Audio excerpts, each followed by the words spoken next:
नमस्कार दोस्तों, teachers academy के ऑनलाइन प्लेटफॉर्म पे मैं रोहित कुमार तिवारी फिजिकल एजुकेशन की क्लास में आप लोगों का स्वागत करता हूं। कैसे हैं आप सब? उम्मीद करते हैं आप सब बढ़िया होंगे, स्वस्थ होंगे, मस्त होंगे। चलिए तो हम क्लास की शुरुआत करते हैं अपने आज की, जो कि नया टॉपिक है। और नया टॉपिक क्या है? आज है स्पोर्ट मेडिसिन। और स्पोर्ट मेडिसिन में आपका टॉपिक क्या है? आपका टॉपिक है स्पोर्ट मेडिसिन में डोपिंग। तो डोपिंग को हम देखेंगे। तो डोपिंग से बहुत सारे आप लोगों का भी क्या आ रहा था बार बार मैसेज की सर डोपिंग करा दीजिए। तो चलिए वो भी आपको हम करा देते हैं। तो संगीता जी जय हिंद, हीरालाल नमस्ते, ममता जी जय हिंद, सभी लोग आ जाइए। चलिए सर्वेश जी हर हर महादेव, एक बार सभी लोग आ जाइए, फिर हम अपने क्लास की शुरुआत करते हैं। तो अगर हम बात करें, पहला क्वेश्चन क्या कर रहा है? निम्नलिखित में से कौन सा एक पदार्थ प्रदर्शन को बढ़ाने वाला है? किसकी बात कर रहा है? प्रदर्शन को बढ़ाने वाला है। कोकीन, एम्फ्रीडीन, एम्फीटामाइंस, उपरोक्त में से सभी। तो बताओ क्या होगा? तो जल्दी से इसका आंसर दो। बिल्कुल तीनों होगा। कोकीन हुआ, एफ्रीडीन हुआ या एम्फीटामाइंस हुआ। यह तीनों जो होते हैं, यह तीनों किसका काम करते हैं? यह तीनों जो है प्रदर्शन को बढ़ाने का काम करते हैं। अब रही बात डोपिंग की कि डोपिंग हम कहेंगे किसे? तो अगर इसकी बात आती है तो डोपिंग किसे कहते हो? कोई भी ऐसा पदार्थ या ऐसी विधि या ऐसा मसाज या ऐसा तरीका जिससे प्रदर्शन को बढ़ाया जा सकता है। लेकिन ये कैसे होते हैं? ये जो भी चीजें हैं प्रदर्शन को बढ़ाते तो जरूर हैं, लेकिन ये कैसे होते हैं? ये जो होते हैं वाडा, जो वर्ल्ड एंटी डोपिंग एजेंसी होती है, उसके अनुसार प्रतिबंधित होते हैं। या हम ये कह सकते हैं परफॉर्मेंस को इनहेंस करने के लिए जो प्रतिबंधित विधियां हैं या जो अनुचित विधियां हैं, उनको ही हम क्या कहते हैं? डोपिंग कहते हैं। तो डोपिंग में अब बात आ रही है कोकीन की, एफिड्रीन की, एम्फीटामाइंस की। ये तीन चीजें आ रही हैं। तो अगर हम बात करें आपसे कि जो ये कोकीन है यह किस काम में आता है, कोकीन की बात कर लें कि कोकीन, एम्फीटामाइंस और ये, तो आप क्या बताओगे कि कोकीन किसकी श्रेणी में जाएगा? तो कोकीन जो होता है यह आपका उत्तेजक होता है, स्टिमुलेंट होता है। क्या होता है? उत्तेजक होता है, स्टिमुलेंट होता है। और इसके बाद अगर हम बात करें एफ्रीडीन, तो एफ्रीडीन भी क्या करता है? यह भी एक प्रकार का उत्तेजक होता है। क्या होता है? उत्तेजक होता है। और एम्फीटामाइन यह भी क्या होता है? यह भी उत्तेजक होता है। क्या होता है? उत्तेजक होता है। कहने का मतलब यह तीनों जो होते हैं स्टिमुलेंट की श्रेणी में आते हैं। किसकी श्रेणी में आते हैं? स्टिमुलेंट की श्रेणी में आते हैं। ठीक, चलिए अगले क्वेश्चन पे चले हम। किसी को कोई परेशानी, कोई समस्या हो तो बता देना, ठीक है ना? तो चलिए अगले क्वेश्चन पे हम चलते हैं। अगला क्वेश्चन हमारा क्या कह रहा है? क्वेश्चन नंबर 2, कौन सा एनाबॉलिक स्टेरॉइड्स का उदाहरण नहीं है? एस्टानाजोलोन, मेटानोलोन, डोस्ट्रानोलोन, टेमोक्सिफेन। बताओ क्या होगा? कौन सा एनाबॉलिक स्टेरॉइड? किसकी बात कर रहा है? एनाबॉलिक स्टेरॉइड की बात कर रहा है। तो जल्दी से बताओ क्या होगा?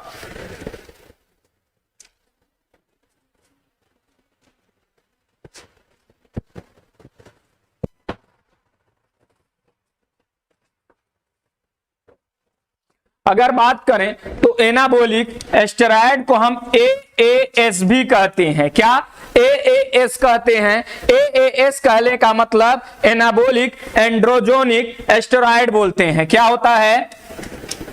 एनाबॉलिक एंड्रोजोनिक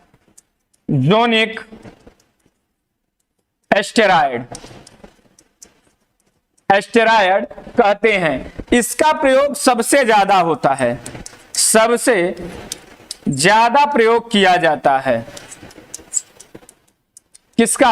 आपका जो एनाबॉलिक स्टेरॉइड होता है। इसके अलावा अगर बात करें तो यह एनाबॉलिक स्टेरॉइड क्या करता है? तो यह एनाबॉलिक स्टेरॉइड जो है यह पुरुषत्व को बढ़ाता है। कहने का मतलब यह है कि यह क्या काम करता है? यह जो ऊतक होते हैं, ऊतकों का निर्माण करता है, ऊतकों का निर्माण करता है, आपकी शक्ति को बढ़ा देता है। क्या करता है? शक्ति को बढ़ाता है। कहने का मतलब कि यह क्या करता है? आपके अंदर ताकत भर देता है। आदमी जो है मानसिक रूप से यह समझता है कि मैं बहुत मजबूत हूं, हाँ, सेल्स का निर्माण होने लगता है। और यही जो एनाबॉलिक स्टेरॉइड होते हैं, जिम उम करने वाले यही सब खाते हैं, जो डंबल उम्बल उठाते हैं। तो यही मैं बात कर रहा हूं। तो पुरुषत्व का गुण विकसित हो जाता है। महिलाओं की अगर हम बात करें तो महिलाओं में क्या इसका प्रभाव पड़ता है, यह भी पूछता है। तो महिलाओं में इसके प्रभाव से पुरुषत्व का गुण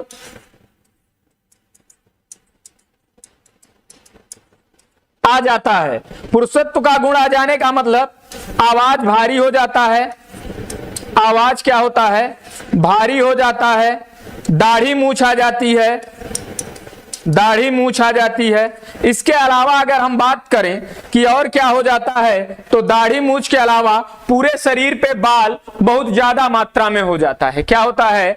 शरीर पे, पूरे शरीर पे बाल बहुत ज्यादा मात्रा में हो जाता है। ठीक, चलो अगर और मैं बात करूं तो ये जो होता है एनाबॉलिक स्टेरॉइड, एनाबॉलिक स्टेरॉइड जो है कौन कौन सा होते हैं, अगर इसकी हम बात करें तो कौन सा होता है? नेंड्रोलोन। अगर नेंड्रोलोन की बात करें,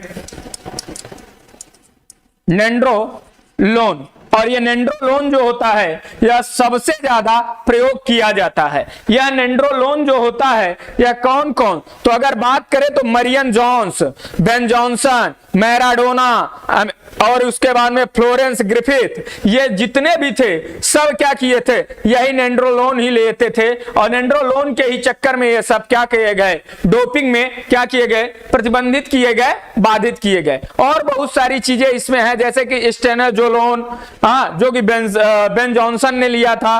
उसके बाद टेनबैलोन, मिलाइनोन, हाँ, टेस्टोस्टेरोन, हाँ, यह क्या काम करता है? यह टेस्टोस्टेरोन की मात्रा को भी बढ़ा देता है। टेस्टोस्टेरोन की मात्रा को जब बढ़ा देता है तो टेस्टोस्टेरोन की मात्रा जब बढ़ेगी तो क्या होगा? पुरुषत्व का गुण ऑटोमेटिक विकसित हो जाएगा।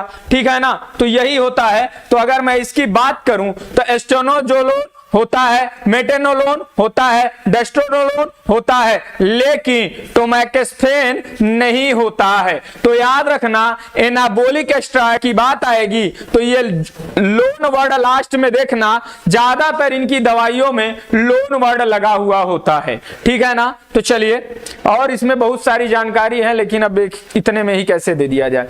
निम्नलिखित तरीकों में से कौन सा एक तरीका ऐसे व्यक्तियों के उपचार के लिए प्रयोग में लाया जाता है जो ड्रग्स का प्रयोग करते हैं? मदद मांगे, विषहरण, औषधि प्रयोग, उपरोक्त में से सभी। क्या होगा जल्दी से बताओ। यह उनकी बात कर रहा है, ऐसे लोगों की बात कर रहा है जो नशा करने लगते हैं, जैसे कि वो दारू पीने लगे या मतलब बहुत बुरी तरीके से नशे के लती हो जाते हैं, आदी हो जाते हैं, वो व्यभिचारी हो जाते हैं उस नशे की। तो उनके विषय में बात करता है कि उन्हें क्या करना चाहिए। मदद मांगना चाहिए, अगर उनको नशा छोड़ना है तो विषहरण लेना चाहिए, औषधि का प्रयोग करना चाहिए, उपरोक्त में से सभी। क्या करना चाहिए इसकी बात कर रहा है। तो बताइए क्या करना चाहिए, जल्दी से बता दीजिए आप सब।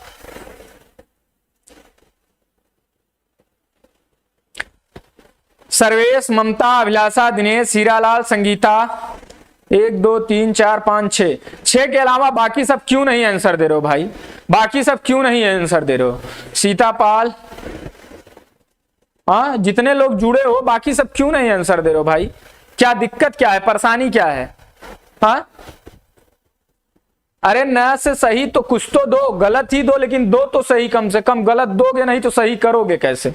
हाँ, जब गलत ही नहीं दोगे तो सही कैसे करोगे? कम से कम आंसर तो दो, भले गलत ही दो आप लोग।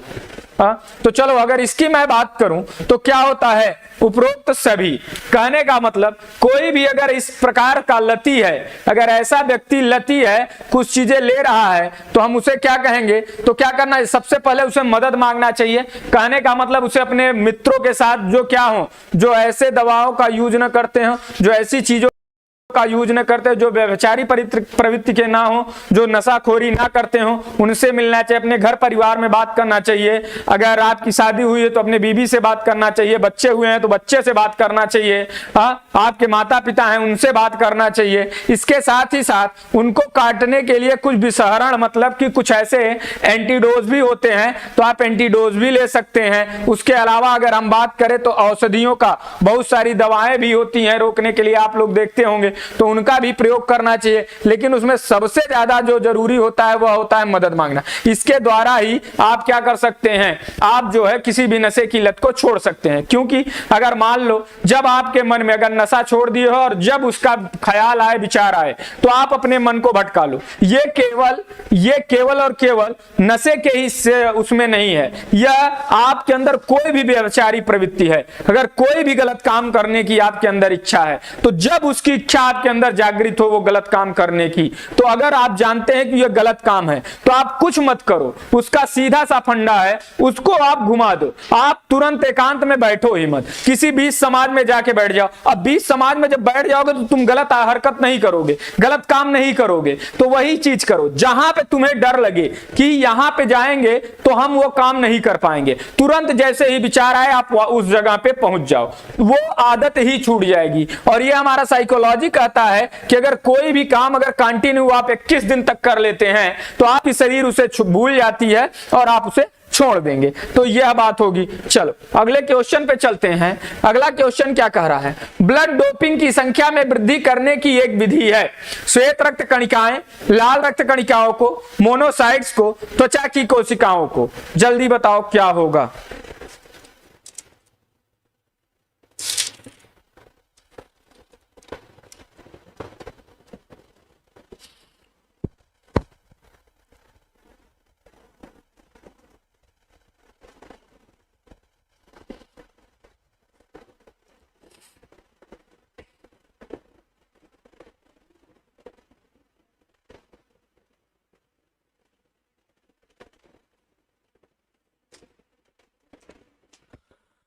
सर्वेश, ममता, मुकेश, हीरालाल और किसी का आंसर, 4 लोगों के अलावा सीता जी का आंसर आ गया है, दिनेश चंद का आंसर, और किसी का अभिलाषा का आंसर, और किसी का,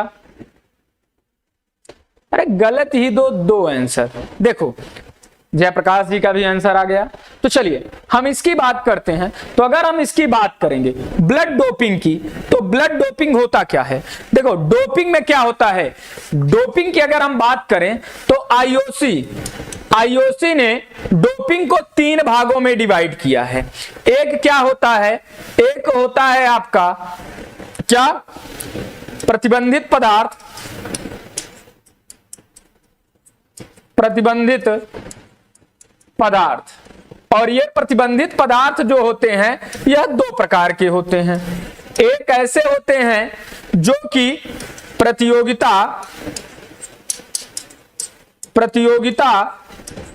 के दौरान प्रतिबंधित होते हैं।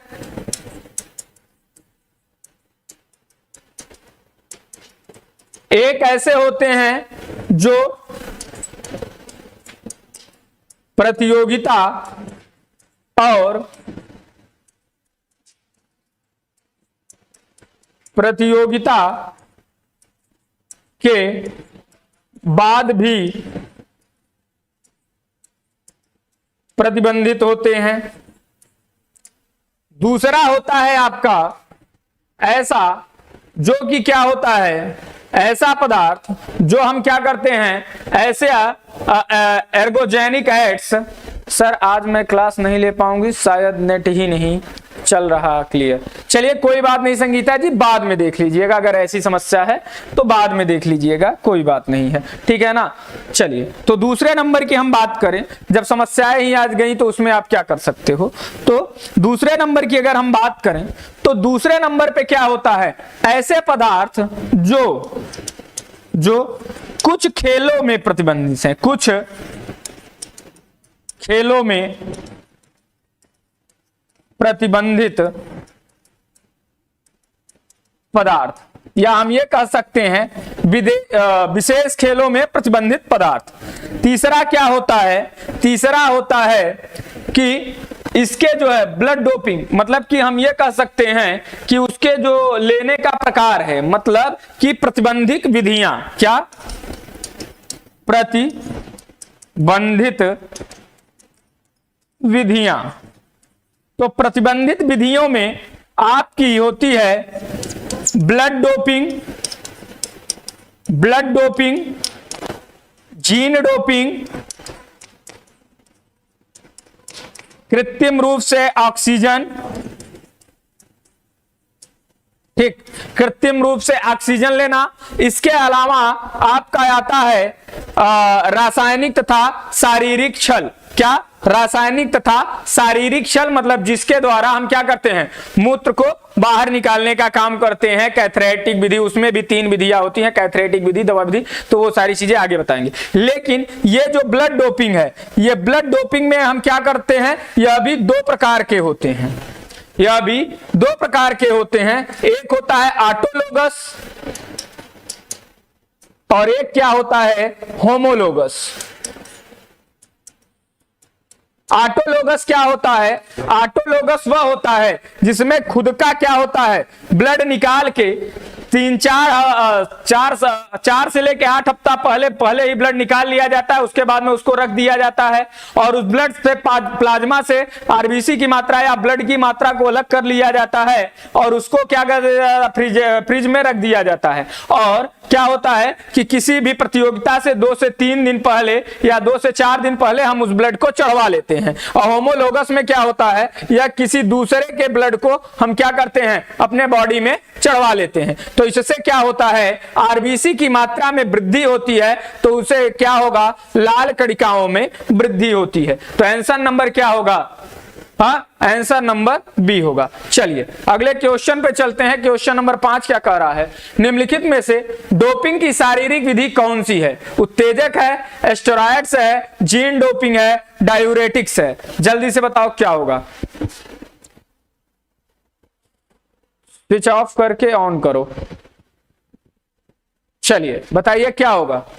प्रीति गुप्ता, रितु जयप्रकाश, अभिलाषा पाल, सभी लोग हैं।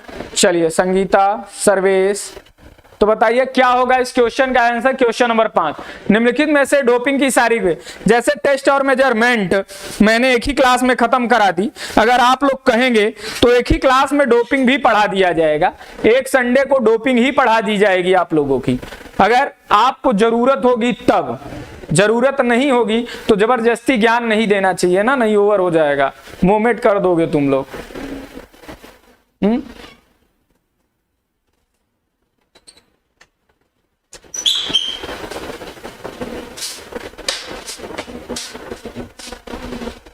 क्या होगा, डोपिंग की शारीरिक विधि कौन सी है। हीरालाल ने दिया सी, ममता ने दिया सी, सर्वेश ने डी, मुकेश का बी।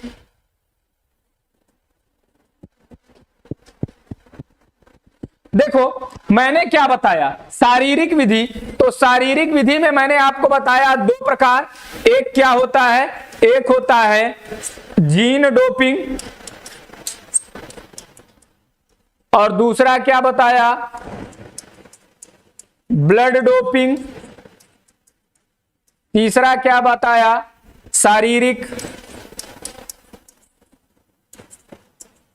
डोपिंग छल। ये 3-4 विधियां होती हैं। तो ये जो जीन डोपिंग होता है यह है ऑप्शन नंबर सी। तो जीन डोपिंग क्या होती है, अरे भैया इसमें सीधे सीधे दिख रहा है, ये बी मुकेश,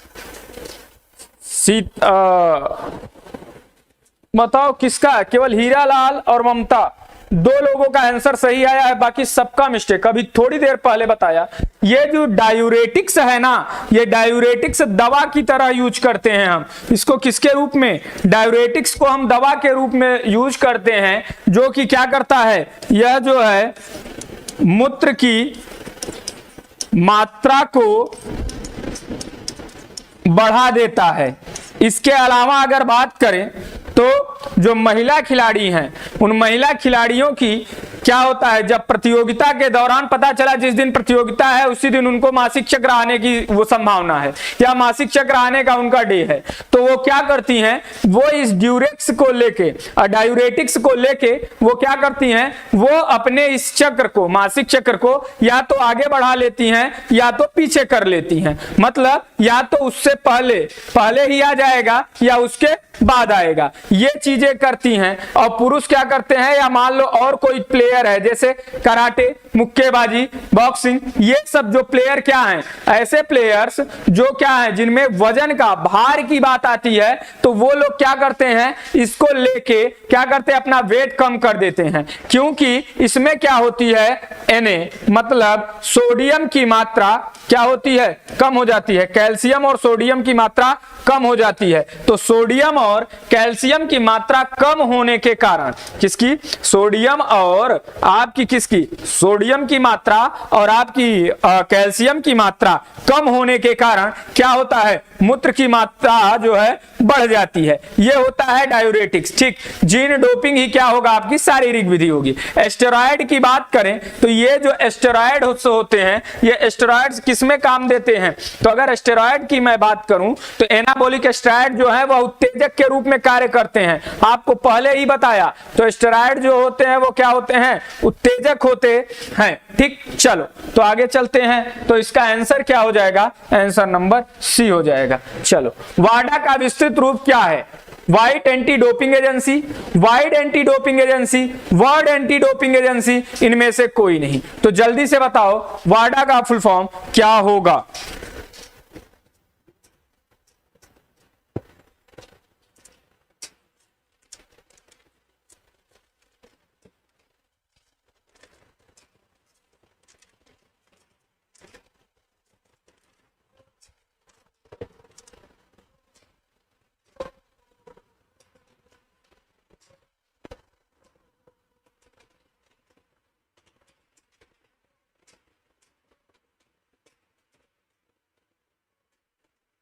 आप सभी का आंसर आ रहा है सी।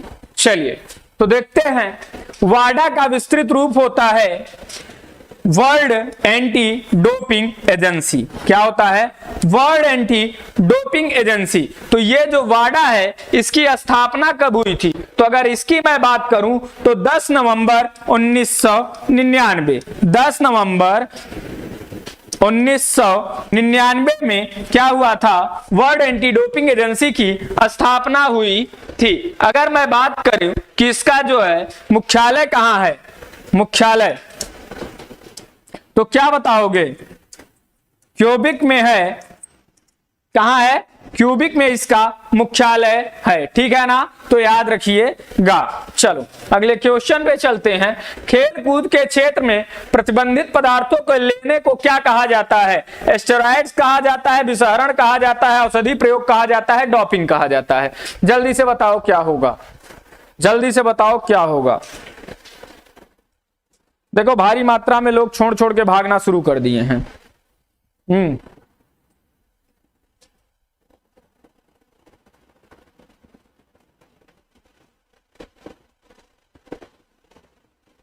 नाडा 24 नवंबर 2005 में हुआ था सर्वेश जी, बिल्कुल।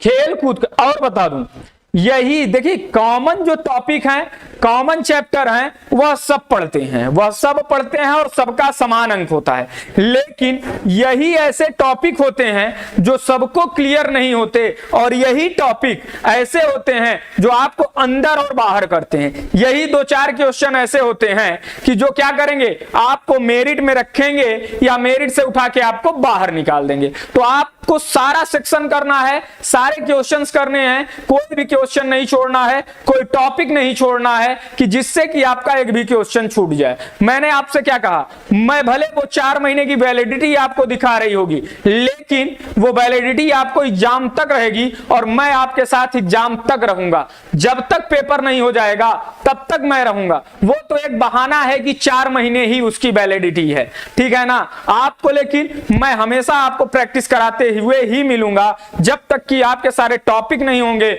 मिसलेनियस प्रैक्टिस साथ में मैं करा ही रहा हूं, जितने पुराने पेपर हैं वो करा ही रहा हूं, तो इस तरीके से सारी चीजें सही हो जाएंगी, ठीक है ना। तो चलिए क्या कहता है, खेलकूद के क्षेत्र में प्रतिबंधित पदार्थों को लेने को क्या कहा जाता है, तो उसे कहा जाता है डोपिंग। क्या कहा जाता है, उसको डोपिंग कहा जाता है। चलो अगले क्वेश्चन में क्या कहता है, यदि नियमित रूप से निम्नलिखित पदार्थों में से कौन सा एक पदार्थ लिया जाए तो हृदय के धड़कन की दर बहुत कम हो जाती है। उत्तेजक, diuretics, beta blockers, anabolic steroid. तो जल्दी से बताओ क्या होगा।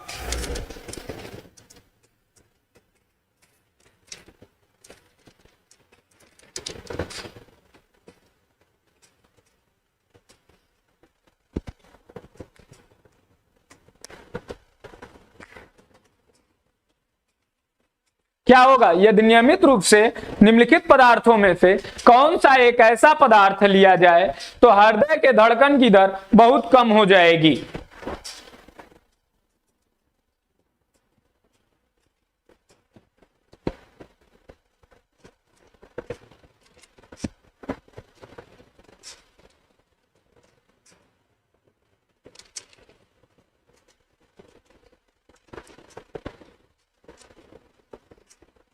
समझ में नहीं आता है, समझ में आ जाएगा, सारी चीजें समझ में आ जाएंगी, कोई ऐसी चीज नहीं है जो नहीं समझ में आएगी।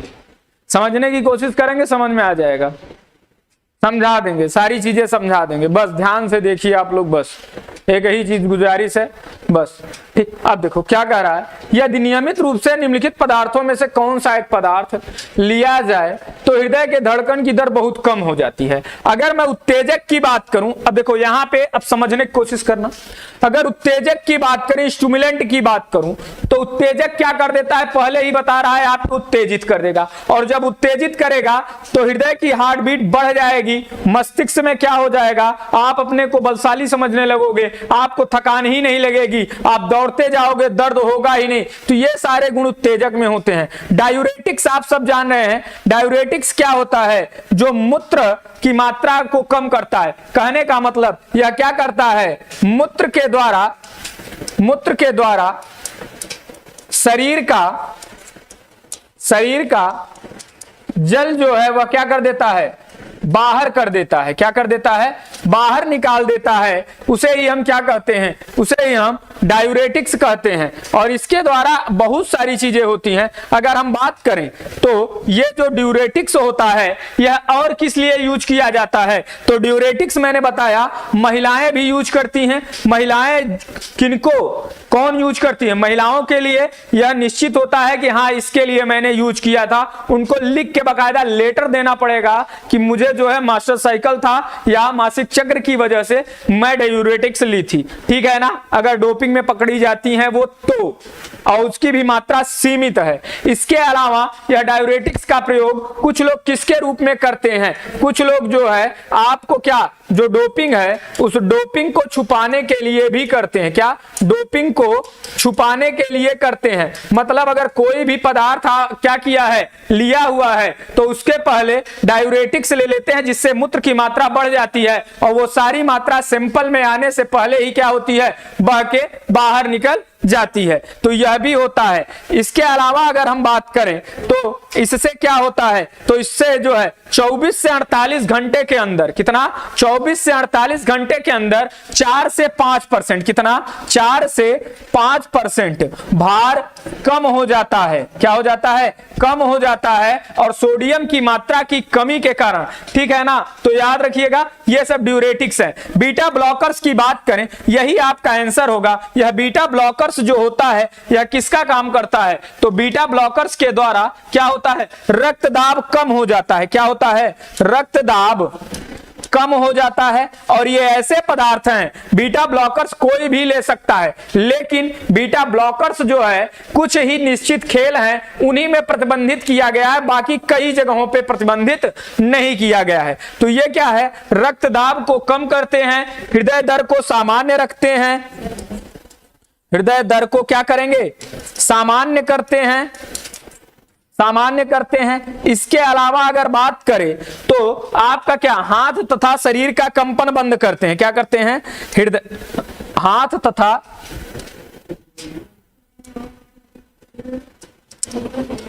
तथा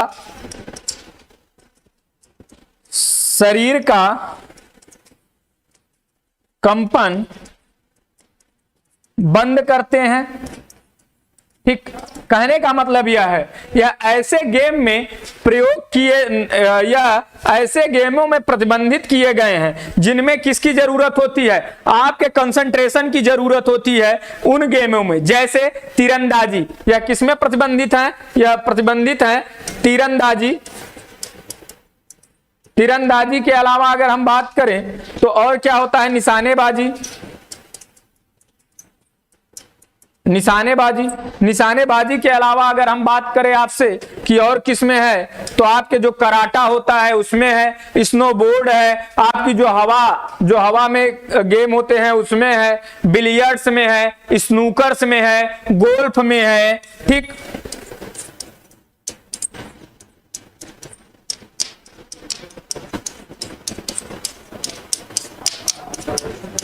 इन सब में क्या है, इन सब में यह प्रतिबंधित है। कौन, आपका बीटा ब्लॉकर्स। एनाबॉलिक स्टेरॉयड किसकी बात कर रहा है, एनाबॉलिक स्टेरॉयड की बात कर रहा है। तो एनाबॉलिक स्टेरॉयड के विषय में मैंने पहले ही आप लोगों को बता दिया है। यह क्या होता है, यह एक शक्तिवर्धक होता है, एक प्रकार का हार्मोन्स होता है। तो ठीक है ना, तो ये आप समझिए। चलिए क्वेश्चन नंबर 9 क्या है, क्वेश्चन नंबर 9 क्या कह रहा है, बताइए। निम्नलिखित तरीकों में से आप किसे वरीयता देंगे जब आपको मादक पदार्थों के सेवन करने वाले व्यक्ति से निपटना हो, पुनर्वास, औषधि प्रयोग, व्यवहार जन्य आचरण, चिकित्सा, विषहरण। जल्दी से बताओ क्या होगा, जल्दी से बताओ क्या होगा इस क्वेश्चन का।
बताइए क्या होगा, क्या होगा इसका आंसर, जल्दी बताइए। चलिए तो आप लोगों का आंसर क्या आया है, सी। निम्नलिखित तरीकों में से आप किसे वरीयता देंगे जब आपको मादक पदार्थों के सेवन करने वाले व्यक्ति से निपटना होगा, पुनर्वास का, औषधि प्रयोग का, व्यवहार जन्य आचरणगत चिकित्सा का, या विषहरण का। तो किसका आप सबसे पहले किसको ध्यान में रखेंगे, जल्दी से बता दीजिए हमको। तो आप लोगों ने क्या दिया है आंसर, आंसर नंबर सी दिया है। क्या, आंसर नंबर सी दिया है। तो अगर मैं इसकी बात करूं तो बिल्कुल बात सही है। सबसे पहले आप क्या करोगे, व्यवहार जन्य आचरण चिकित्सा का आप क्या करोगे, इसकी बात करोगे। उसके बाद आप क्या करोगे, विषहरण का प्रयोग करोगे। उसके बाद औषधि का प्रयोग करोगे। अगर पुनर्वास की बात करें तो यह पुनर्वास कब होता है, जब चोट लग जाती है। चोट के बाद जब आदमी क्या करता है, रिकवरी में आता है, तो उसे बोलते हैं हम पुनर्वास बोलते हैं। चलो अगले क्वेश्चन पे चलते हैं। क्वेश्चन नंबर 10 क्या कह रहा है? डायूरेटिक्स से हो सकता है खनिज असंतुलन, मांसपेशीय कमजोरी, अनियमित हृदय की धड़कन, उपरोक्त सभी। जल्दी से बताओ क्या होगा आप सब।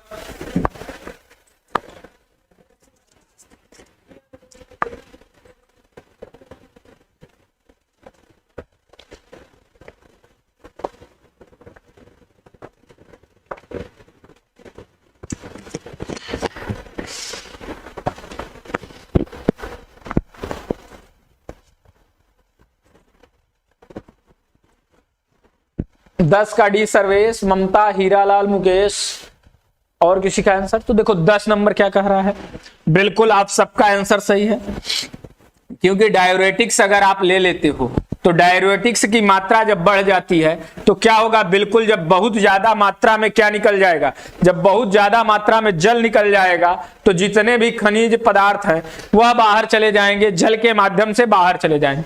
जैसे सोडियम की कमी हो जाएगी, कैल्शियम की कमी, जैसे अगर आप देखेंगे डिहाइड्रेशन हो जाता है तो वोमिटिंग होती है, उसको वोमिटिंग होती है। वोमिटिंग के अलावा जब भी और दस्त होने लगती है तो उसमें भी क्या होता है, पानी की मात्रा बहुत ज्यादा बाहर निकल जाता है, जिससे क्या होता है, खनिज का असंतुलन हो जाता है, जिसकी वजह से हाथ पैर ऐंठने लगता है। मांसपेशियों में क्या हो जाती है, कमजोरी हो जाती है। अनियमित हृदय की धड़कन, जब कमजोरी हो जाएगी तो जायज सी बात है कि क्या करेगी, हृदय की धड़कन जो है ऑटोमेटिक ही बढ़ जाती है। तो ये सारे गुण आते हैं डायूरेटिक्स के इस्तेमाल से। चलो तो 11 नंबर क्या कह रहा है, इसे हम देखेंगे। निम्नलिखित दो कथनों पर दृढ़ कथन या अभिकथन ए तथा कारण आर के लेबल लगे हैं। अभिकथन ए क्या कह रहा है, ध्यान से सुनिएगा। डायूरेटिक्स मस्तिष्क के कार्यों व हृदय के धड़कने की दर तथा श्वास लेने की दर को बढ़ाकर सतर्कता तथा शारीरिक क्रियाओं को बढ़ाता है। तो ऐसा कुछ नहीं है, ये काम नहीं, ये काम तो उत्तेजक का है, इसका काम तो है नहीं, मतलब ए गलत हो गया। आर क्या कह रहा है, डायूरेटिक्स अधिकतम वेट लिफ्टर्स, मुक्केबाज तथा रेसलर्स के द्वारा ली जाती है। बिल्कुल ये बात सही है, जितने भी वजन वाले खेल होते हैं वही लोग प्रयोग करते हैं। तो हम क्या कह सकते हैं कि ए सही है, ए गलत है और आर सही है। क्या कह सकते हैं, ए गलत है तथा आर सही है। तो किसमें है ए गलत और आर सही?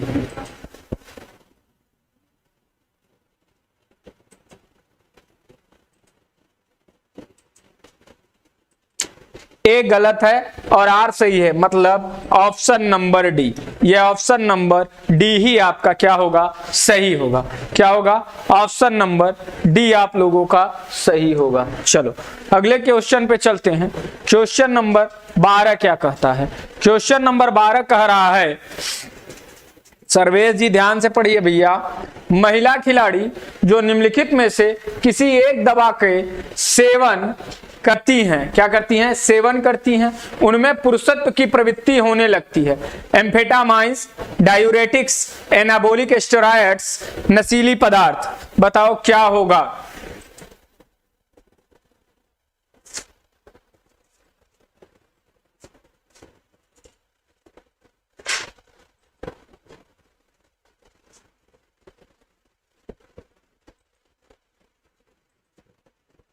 अगर एम्फेटामाइन की बात करें तो यह क्या है, यह स्टिमुलेंट है, यह उत्तेजक होता है। क्या होता है, उत्तेजक होता है। मतलब कहने का यह क्या होता है, एम्फेटामाइंस होता है। इसके अलावा कोकीन होता है, एफ्रिडीन होता है, एड्राफिनिलीन होता है। ये सब क्या करते हैं, यह जो है एम्फेटामाइंस का काम करते हैं। और यह क्या, एम्फेटामाइंस क्या करता है, यह भूख को मारने का काम करता है, आपको उत्तेजित करने का काम करता है, मस्तिष्क को तेज चलाने का काम करता है। इसके साथ ही साथ आरबीसी की भी मात्रा को बढ़ाने का काम कर देता है। ये सारे गुण इसके अंदर होते हैं। समझ में आ रहा है? इसका एम्फेटामाइन की अगर हम बात करें तो एम्फेटामाइन का प्रयोग और किस में किया जाता है, तो एम्फेटामाइन का प्रयोग जो मोटापा होता है, जो मोटे लोग होते हैं, ऐसे याद रखना, एम्फेटामाइन मतलब फैट है, तो एम्फीटा फैट मतलब जो मोटे लोग हैं तो वो लोग अपने को दुबला करने के लिए भी एम्फेटामाइन का प्रयोग करते हैं। तो यह तो होगा नहीं, क्योंकि इसमें क्या कह रहा है किसकी दवा का सेवन करते हैं महिला जो निम्नलिखित में से पुरुषत्व का गुण विकसित होता है। फिर आता है डायूरेटिक्स। तो डायूरेटिक्स में क्या होता है, इसमें मूत्रलता, मतलब कि कहने का मतलब मूत्रलता कहने का मतलब कि क्या होता है कि मूत्र की मात्रा बढ़ जाती है, तो ये तो होगा नहीं। लेकिन क्या होगा, एनाबोलिक स्टेरॉइड, एनाबोलिक स्टेरॉइड के द्वारा क्या होता है, एनाबोलिक स्टेरॉइड के द्वारा क्या होता है, पुरुषत्व का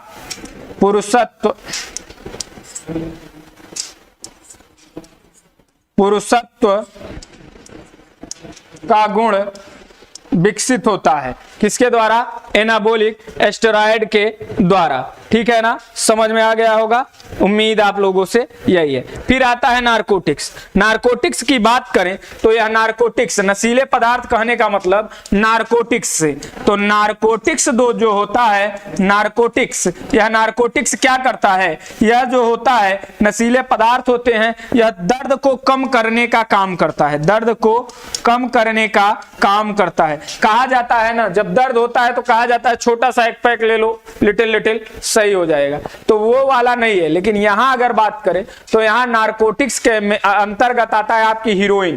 क्या आती है, आपकी हीरोइन आता है। ठीक है ना, याद रखना, क्या हीरोइन आता है, मॉर्फिन आता है, पैथेडीन आता है, फेंटानालाइन आता है, ऑक्सिलोइन आता है, ये सब जो होते हैं वो नशीले पदार्थ के अंतर्गत आते हैं। तो इसका आंसर क्या हो जाएगा, आंसर नंबर सी हो जाएगा, एनाबोलिक स्टेरॉइड हो जाएगा। चलो अगले क्वेश्चन पे चलते हैं। क्वेश्चन नंबर 13 क्या कह रहा है, निम्नलिखित में से कौन सी डोपिंग की एक शारीरिक विधि है, एनाबोलिक स्टेरॉइड्स है, उत्तेजक है, ब्लड डोपिंग है, पेप्टाइड हार्मोन्स है। जल्दी से बताइए क्या होगा, क्या होगा आप लोगों का आंसर।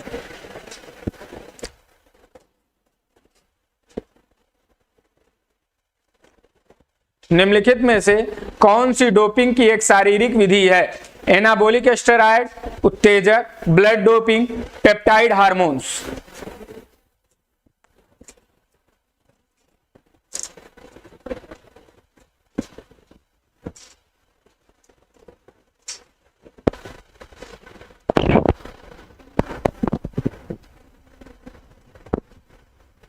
देखो अगर मैं बात करूं आप लोगों से ये पेप्टाइड हार्मोन्स की, क्योंकि बाकी के विषय में बता दिया था, अभी पेप्टाइड हार्मोन्स के विषय में कुछ भी नहीं बताया हूं, तो याद रखना ये जो पेप्टाइड हार्मोन्स होता है यह आरबीसी की मात्रा को बढ़ा देता है, की मात्रा को क्या कर देता है, बढ़ा देता है। मतलब कि इसके अंतर्गत कौन कौन से आते हैं, इसके अंतर्गत अगर हम बात करेंगे तो आता है एरिथ्रोपोइसेसिस। क्या, एरिथ्रोपोइसिस की प्रक्रिया होती है। क्या, एरिथ्रोपोइसिस की क्या होती है, प्रक्रिया होती है। एरेथ्रो का मतलब होता है लाल रक्त कणिका, आरबीसी की बात होता है, एरेथ्रोसाइट की बात होता है एरेथ्रोपोइसिस का मतलब होता है निर्माण होना, मतलब आरबीसी का निर्माण होना, किसका, एरेथ्रोसाइट का निर्माण होना, आरबीसी का निर्माण होना, यही क्या कहलाता है, एरेथ्रोपोइसिस कहलाता है। इसीलिए इसके अंतर्गत अगर मैं बात करूं तो आता है आपकी कौन कौन सी दवा, एरेथ्रोपोइटीन, क्या होता है, एरेथ्रोपोइटीन आता है। एरेथ्रोपोइटीन के अलावा अगर हम बात करें तो क्या आता है, डर्बीपोइटीन, इंसुलिन, क्या होता है, डर्बी पोइटीन, इंसुलिन, ये सब जो हैं, जो हार्मोन्स होते हैं, क्या होते हैं, जो हार्मोन्स होते हैं, उन हार्मोन्स को यह लेता है और यह हार्मोन्स को क्या कर देता है, पेप्टाइड हार्मोन्स, यह क्या काम करता है, यह हार्मोन्स की मात्रा को बढ़ा देता है और इसके साथ ही साथ कुछ हार्मोन्स की मात्रा को यह घटा भी देता है। तो ये सारी प्रोसेस इसके अंतर्गत होता है। ठीक, तो क्या कह रहा है, कौन शारीरिक विधि है, तो आप सब जानते हो, मैंने बताया जीन डोपिंग और ब्लड डोपिंग। ठीक, चलो अगले क्वेश्चन पे चलते हैं। क्वेश्चन नंबर 14 क्या कह रहा है, विश्व एंटी डोपिंग एजेंसी का मुख्यालय किस शहर में स्थित है, ब्रुसेल्स में, न्यूयॉर्क में, क्यूबेक में, वियना में। जल्दी से बताओ क्या होगा।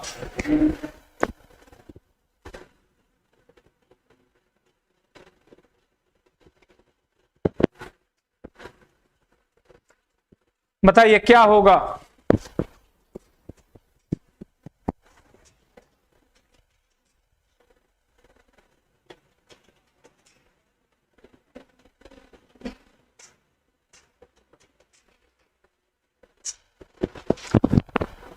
अगर इसकी मैं बात करूं तो याद रखना क्यूबिक में, कहां पे, क्यूबिक में। चलो अगले क्वेश्चन पे, कौन सा पदार्थ शरीर से तरल को विशेष रूप से पानी को हटा देता है? Diuretics, anabolic steroid, peptide hormones, beta blockers. बताओ क्या होगा?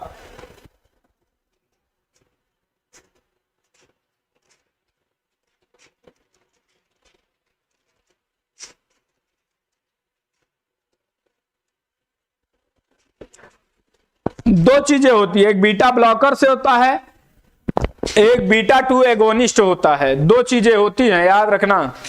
जो बीटा 2 एगोनिस्ट होता है वो अस्थमा के रोग में रोगी जो होते हैं वह लोग लेते हैं।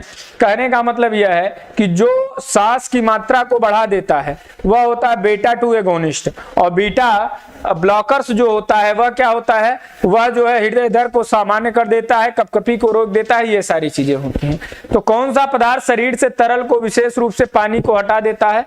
तो वह होता है डायूरेटिक्स। इसमें ज्यादा समझाने की कुछ बात है ही नहीं आप लोगों को। चलो, निम्न में से क्या नारकोटिक्स एनाल्जेसिस ड्रग्स नहीं है? नारकोटिक्स एनाल्जेसिस ड्रग्स नहीं है। Heroin, cocaine, morphine, codeine. कहने का मतलब नारकोटिक्स के अंतर्गत कौन कौन सी इसमें से आती हैं? जल्दी से बता दो।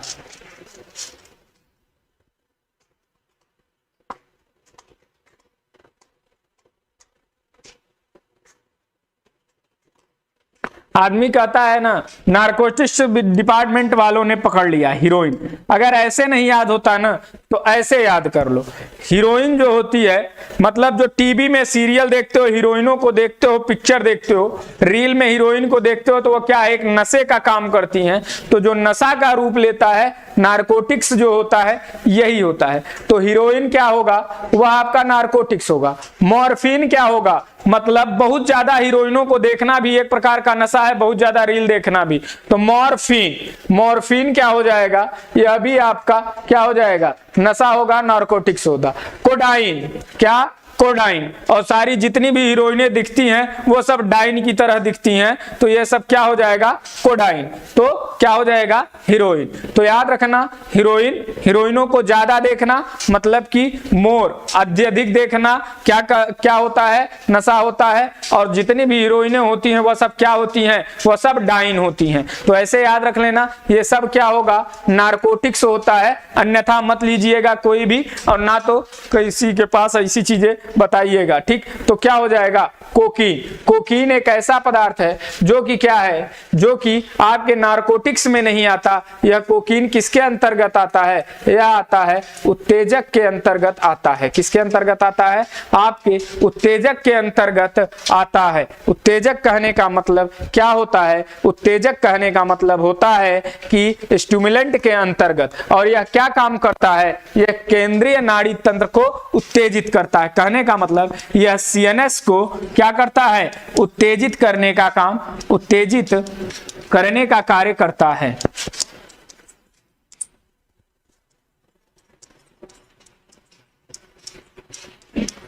ठीक, उम्मीद है चीजें आपको समझ में आई होंगी। चलो अगले क्वेश्चन पे, वह रसायन जिनके सेवन से तनाव की स्थिति समाप्त होती है और शांति मिलती है उन्हें क्या कहते हैं? डायूरेटिक्स कहते हैं, नारकोटिक्स कहते हैं, एरिथ्रोपोइटीन कहते हैं, सेडेटिव कहते हैं। जल्दी से बताओ क्या होगा।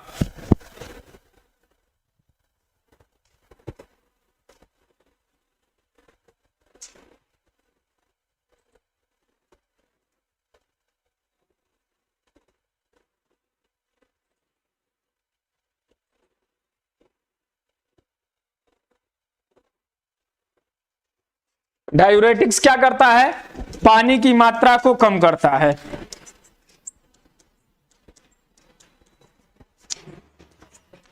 ठीक, नारकोटिक्स क्या करता है, दर्द को कम करता है, सूजन को कम करता है।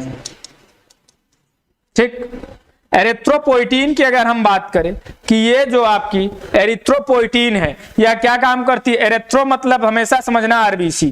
तो क्या, क्योंकि एरिथ्रोसाइट होती है ना, तो उससे याद रख लेना, आरबीसी की मात्रा को बढ़ा देता है। ठीक, उसके बाद अगर बात करें सेडेटिव्स की, तो ये सेडेटिव्स जो है यह क्या काम करता है, यह तनाव की स्थिति को कम करता है तथा शांति मिलती है। क्या मिलती है आपको? शांति मिलती है। तो यह क्या होगा? आंसर नंबर डी होगा। क्या होगा? आंसर नंबर डी होगा। तो जिन लोगों का डी आया है उन सब का आंसर सही है। चलो अगले क्वेश्चन पे चलते हैं। अगला क्वेश्चन क्या कह रहा है? मैराडोना, बेन जॉनसन आदि कई नामी ग्रामी खिलाड़ियों पर, क्या? मैराडोना, मैराडोना का नाम सुना है ना? अर्जेंटीना का फुटबॉल के खिलाड़ी थे। इनके ऊपर क्या लगा था? इनके ऊपर भी डोपिंग का क्या लगा था? आरोप लगा। क्या था? डोपिंग लिया था इन्होंने। ये भी डोपिंग में फंसे हुए थे। बेन जॉनसन यह भी डोपिंग में फंसे हुए थे। आज कई नामी ग्रामी खिलाड़ियों पर डोपिंग के कारण प्रतिबंध लगाया गया। वह कौन सा ड्रग था? ब्लड डोपिंग था, प्रोहिबिटेड था, नेड्रोलोन था, ऑक्सीटेन था। बताओ क्या था? बताइए जल्दी से।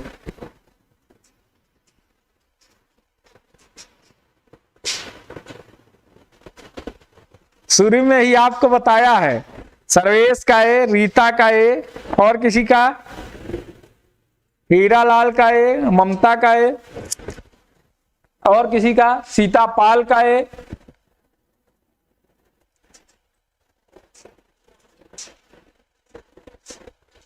दिनेश चंद्र का सी, और किसी का आंसर? जल्दी जल्दी आंसर दो, और किसी का आंसर हो तो। जयप्रकाश गुप्ता का है।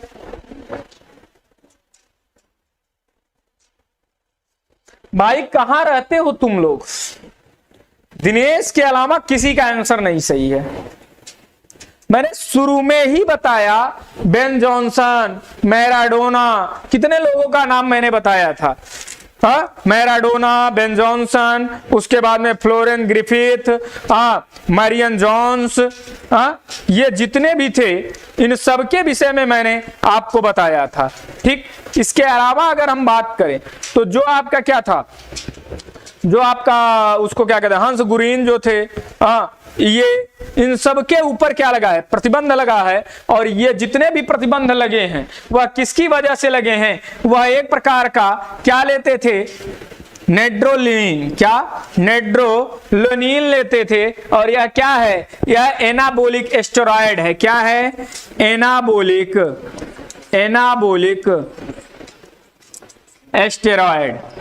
स्टेरॉयड है। और यह क्या काम करता है? यह आपके अंदर ताकत भर देता है। कहने का मतलब जो टेस्टोस्टेरोन होता है, टेस्टोस्टेरोन के इसमें क्या आते हैं? यह उसकी मात्रा को बढ़ा देता है, जिसके कारण पुरुषत्व का गुण आ जाता है। जो पुरुष है वो महापुरुष बन जाते हैं, और जो महिलाएं हैं वो महिला से पुरुषों का गुण उनके अंदर ज्यादा आ जाता है। ठीक है ना? तो ये होता है इसके अंदर, वो बहुत ज्यादा बलशाली हो जाती हैं। ये चीज था ना कि आप लोगों ने आंसर क्या दिया है? ए। सबने एक तरफ से दिया। ए देने का मतलब क्या था सबका? मतलब मान लीजिए सर्वेश ने दे दिया, फिर रीतू ने भी ये दिया, हीरालाल ने भी ये दे दिया, ममता ने भी ये दिया, सीतापाल ने दिया। मतलब कि एक तरफ से जयप्रकाश ने दिया। मतलब सबको यही आंसर। क्या एक दूसरे का देख के देते हो? अपने से समझते नहीं हो? बात क्या है ये बताओ तो। कि समझ में नहीं आता तो भी बता दो आप लोग। चलिए अगले क्वेश्चन पे चलते हैं। क्वेश्चन नंबर 19 क्या कह रहा है? डोपिंग के अंतर्गत मूत्र के नमूने में कैफीन की मात्रा कितने यूजीएमआई से अधिक होनी चाहिए? कितने से क्या होनी चाहिए? अधिक नहीं होनी चाहिए। अधिक नहीं होनी चाहिए। 12 यूजीएमआई, 40 यूजीएमआई, 18 यूजीएमआई, 70 यूजीएमआई। बताओ क्या होगा? जल्दी से बताओ।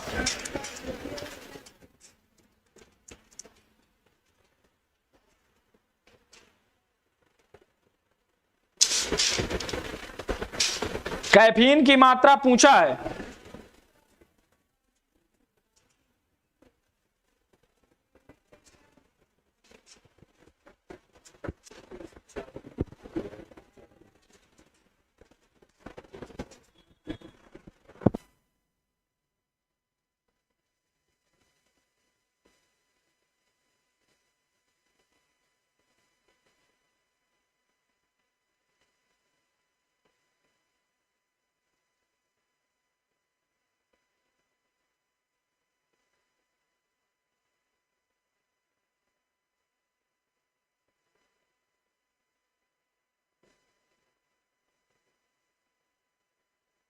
तो देखिए बिल्कुल आप लोगों का सही है, 12 UgMI होता है। कितना होता है?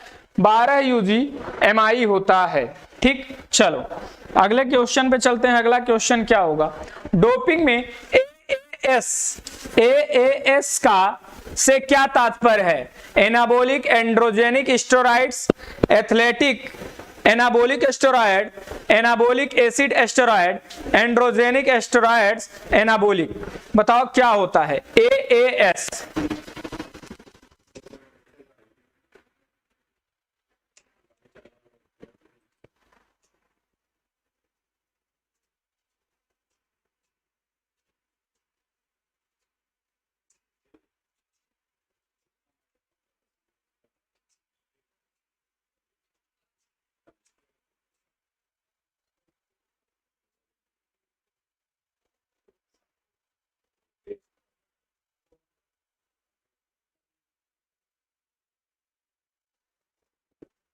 बताओ क्या होगा? डोपिंग AAS तो क्या होता है? एनाबोलिक एंड्रोजेनिक एस्टेरॉयड होता है। क्या होता है? एनाबोलिक एंड्रोजेनिक एस्टेरॉयड होता है। ठीक, क्या होगा? एनाबोलिक एंड्रोजेनिक एस्टेरॉयड होता है। ठीक, समझ में आ गया? चलो अगले क्वेश्चन पे चलते हैं। अगला क्वेश्चन क्या कह रहा है? एनाबोलिक स्टेरॉयड का पुरुष के किस हार्मोन से संबंधित है? LHS से, टेस्टोस्टेरोन से, लाइपेज से, पेप्सिन से। बताओ किससे संबंधित है?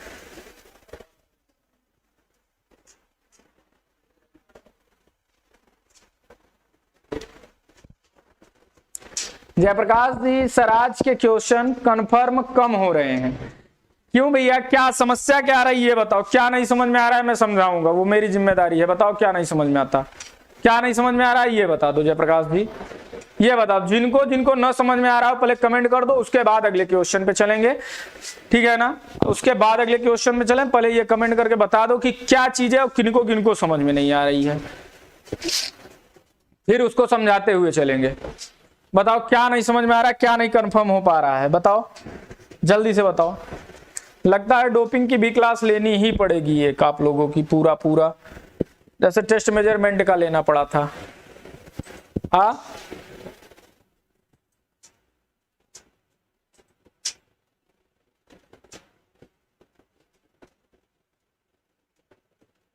तो देखो एनाबोलिक स्टेरॉयड जो होता है, एनाबोलिक स्टेरॉयड जो भी होंगे वह स्टेरॉयड क्या होते हैं? एक प्रकार का हार्मोन्स होता है। स्टेरॉयड हार्मोन्स का नाम सुना है ना आप लोगों ने? तो वो जो स्टेरॉयड हार्मोन्स होता है यह क्या काम करता है? यह जो है टेस्टोस्टेरोन की तरह काम करता है। पुरुषों का जो टेस्टोस्टेरोन होता है, क्योंकि पुरुषों में जो क्या होता है, जो आपका जनन हार्मोन्स होता है, मतलब लैंगिक हार्मोन्स होता है, वह क्या होता है? वह टेस्टोस्टेरोन ही होता है। ठीक है ना? लाइपेज, पेप्सिन, LHS तो ये चीजें तो होती नहीं है। ठीक, तो क्या होता है? टेस्टोस्टेरोन। क्योंकि लाइपेज, पेप्सिन इन सब की बात करोगे तो इन सब हार्मोन्स के विषय में बताया, ये सब किस में काम देंगे? डाइजेशन में काम देंगे ना। तो अगर मैं बात करूं तो क्या होगा आंसर? आंसर नंबर बी होगा। हाँ, जयप्रकाश जी समझ में कम आ रहा? सर्वेश जी डोपिंग क्लास जरूरी है। अच्छा चलिए डोपिंग की क्लास ले लेंगे अगर जरूरी है तो। ऐसी बात है तो एक ही क्लास में मैं आपको पूरी डोपिंग कंप्लीट करा दूंगा और पूरी डोपिंग समझा भी दूंगा, क्यों है, कैसे है, क्या है, क्या क्या चीजें आपको याद रखनी है, कौन सी चीजें ध्यान में रखनी है, सारी चीजें आपको कंफर्म करा दूंगा। एक ही क्लास लूंगा संडे को। लेकिन देखो एक बात है, अगर आप आएंगे तभी, ये नहीं कि पता चला मैं आऊं, मैं यहाँ 5 घंटे खड़े होकर लगातार क्लास लूं और आप अपने घर में आराम से बैठे रहो, पता चला कि बाद में देख लेंगे सर तो पढ़ाई दिए अब तो पढ़ा ही रहेगा, तो वो काम नहीं। अगर साथ में आओगे तो क्लास हम जरूर लेंगे। ठीक है ना? तो चलिए, तो क्या होगा? टेस्टोस्टेरोन की तरह। 22 नंबर, डोपिंग के अंतर्गत ईपीओ से क्या तात्पर्य होता है? डेर्थोटोपिन, एरिथ्रोपोइटिन, दोनों, इनमें से कोई नहीं। बताओ क्या होगा? ईपीओ का नाम सुना होगा।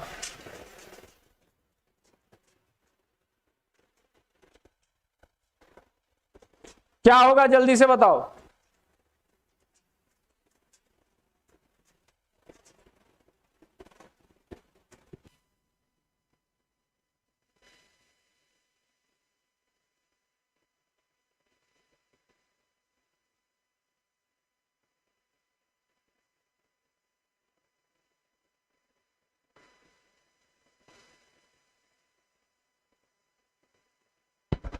चलिए देखिए, तो अगर इसकी मैं बात करूं तो क्या होता है, एरिथ्रोपोइटीन होता है। क्या होता है, ईपीओ का मतलब होता है एरिथ्रोपोइटीन, और एरिथ्रोपोइटीन जो होता है यह किसके अंतर्गत आएगा, आप क्या बताओगे, आप क्या बताओगे?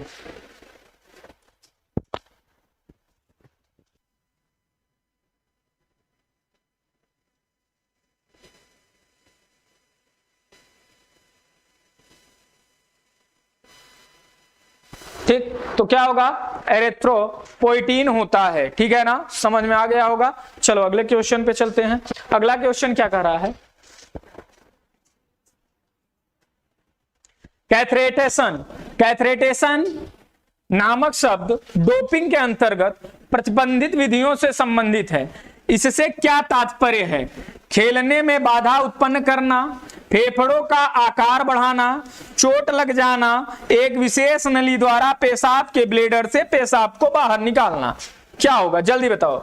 कैथराइडाइजेशन का नाम सुना होगा कि कैथराइड, आदमी जब जाओगे अस्पताल में, आप लोग जाते होगे तो अस्पताल में जैसे चोट लग गया, एक्सीडेंट हो गया, या महिलाओं की डिलीवरी हो गई हुई है, या कोई ऑपरेशन हुआ है, तो उसमें आप लोग देखे होंगे एक कैथरेटर होता है, एक पाइप लगी हुई होती है, इतनी बड़ी पाइप होती है। उसको क्या किया जाता है, उसको जो है आपके पेशाब के रास्ते से क्या किया जाता है, इंसर्ट कर दिया जाता है, अंदर लगा दिया जाता है, और वह ब्लेडर तक चली जाती है, जिससे क्या होता है कि जो ब्लड, जो आपकी किसकी मात्रा है, मूत्र की मात्रा है, जो पेशाब है, वह क्या होता है, उसी के रास्ते बाहर चला आता है। तो सेम उसी तरीके से होता है कैथरेटराइजेशन, तो उसी को बोलते हैं, और एक थैला बाहर लगा दिया जाता है, उसी विधि को कहते हैं। तो याद रखिएगा, यही होता है कैथरेटाइजेशन। ठीक है ना, उसको अंदर घुसा के क्या करते हैं, कुछ केमिकल रहता है, उसी को इंजेक्ट कर देते हैं, और उतने पे वो लॉक हो जाता है। ठीक, लेकिन इसमें इंजेक्ट नहीं करते, उसमें सीधे सीधे उसको निकालने के बाद उसको तुरंत ही फेंक देते हैं। मतलब यह किसके प्रयोग में करते हैं, अगर इसकी मैं बात करूं तो यह कैसा है, यह शारीरिक विधि है, यह करने की क्या है, शारीरिक विधि है। ठीक, समझ में आ गया होगा। 24 नंबर क्या कह रहा है, बीटा ब्लॉकर्स को डोपिंग के रूप में क्यों प्रतिबंधित किया गया है। किसकी बात कर रहा है, बीटा ब्लॉकर्स को क्यों प्रतिबंधित किया गया है। इसके सेवन से रक्तचाप बढ़ जाता है, यह एक जहर है, सेवन से अधिक कंपन होता है, इससे सेवन से हाथ तथा शरीर का कंपन कम हो जाता है, क्योंकि इसकी वजह से रक्तदाब कम हो जाता है। इसी कारण से खास तौर पर निशाने से संबंधित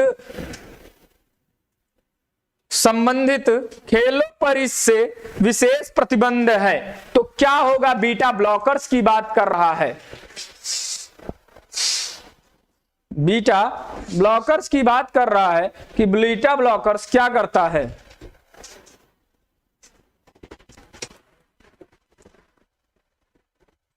तो क्या होगा, बिल्कुल सही आप लोगों का आंसर नंबर डी होगा, क्योंकि यह क्या करता है, यह कंपन को कम कर देता है, यह रक्तदाब को कम कर देता है, और यह क्या करता है, यह जो है विशेष प्रकार के खेल जैसे निशानेबाजी, इन सब में क्या होता है, प्रतिबंधित होता है, हमेशा यह प्रतिबंधित नहीं होता है। चलो 25 नंबर क्या कह रहा है, डोपिंग का पहला उदाहरण 1960 रोम ओलंपिक में पाया गया था। दोनों किस खेल से संबंधित थे, कुश्ती से, साइकिलिंग से, फुटबॉल से, मैराथन से, जल्दी से बताओ।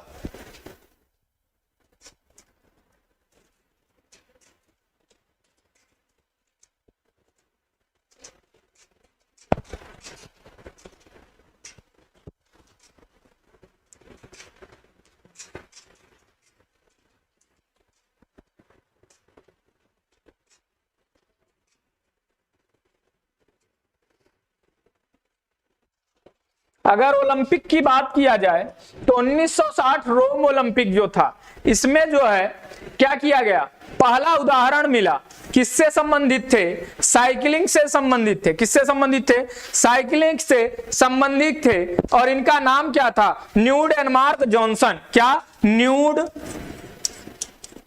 एनमार्क जॉनसन, न्यूड एनमार्क जॉनसन। और ये न्यूड एनमार्क जॉनसन जो थे साइकिलिंग के प्लेयर थे, और ये 1960 में क्या किए गए थे, पकड़े गए थे। अगर बात करें आपसे कि इन्होंने क्या लिया था, तो ये जो है रॉनिकल और एम्फेटामाइन, क्या रॉनिकल और एम्फीटामाइन, क्या एम्फीटामाइन, यह दोनों लिए थे। तो यह क्या है, तो यह है उत्तेजक होता है, स्टिमुलेंट होता है। ठीक, तो याद रखिएगा, पूछेगा कि रॉनिकल किससे संबंधित है, उत्तेजक है, स्टिमुलेंट है। पूछेगा कि पहली बार साइकिलिंग में या रोम 1960 में न्यूड एनमार्क जॉनसन ने कौन सा ऐसा प्रतिबंधक पदार्थ लिया था जिसकी वजह से उनके ऊपर क्या लग गया था, प्रतिबंध लग गया था। तो याद रखिएगा रॉनिकल और एम्फीटामाइन ये दोनों जो है इन्होंने ले रखा था, जिसकी वजह से क्या हुई थी। आपसे यह पूछेगा कि पहला ऐसा कौन व्यक्ति है जिसकी मृत्यु जिसकी डोपिंग से मृत्यु हुई थी। तो याद रखना यही है, इनकी क्या हुई थी, मृत्यु हो गई थी। याद रखना पहला व्यक्ति जिसकी डोपिंग से मृत्यु हुई वह कौन थे, वह यही थे, न्यूड एनमार्क जॉनसन थे। अगर पहली बार ओलंपिक न लगाए और केवल आपसे पूछ ले कि पहली बार किस सन में पहली बार डोपिंग में पकड़ा गया कोई, तो या डोपिंग का उदाहरण मिला तो 1904 में थॉमस हिक्स, कौन, थॉमस हिक्स 1904 में जो कि मैराथन का प्लेयर था वह पहली बार पकड़ा गया। उसके बाद 1956 में भी पकड़ा गया। 1956 जो मेलबर्न का ओलंपिक था उसमें हैमर थ्रोअर हेराल्ड कनॉल जो थे उन्होंने ले रखा था। तो इस तरीके से यह चलता आया। फिर 1900 आपका क्या हुआ, 1967 में, किस सन में, 1967 में इस पर काबू पाने के लिए मेडिकल जो एसोसिएशन थी, ओलंपिक मेडिकल एसोसिएशन, उसने क्या बना दिया, उसने यह तय किया कि हम जो है 1968 में जो ओलंपिक होगा उस पर हम क्या लगाएंगे, डोपिंग में प्रतिबंध लगाना शुरू कर देंगे और जांच कराएंगे। तो पहली बार डोपिंग में प्रतिबंध कब लगा, 1968 में, किस सन में, 1968 में। ये सारी चीजें, सारी जानकारी आप अपने पास नोट करके लिख लेना। ठीक, चलो 26 नंबर क्या कह रहा है, डोप टेस्ट प्रथम बार किस ओलंपिक में हुआ, 1965, 1960, 1968, 1972, बताओ किसमें हुआ था। आवाज ज्यादा हुई।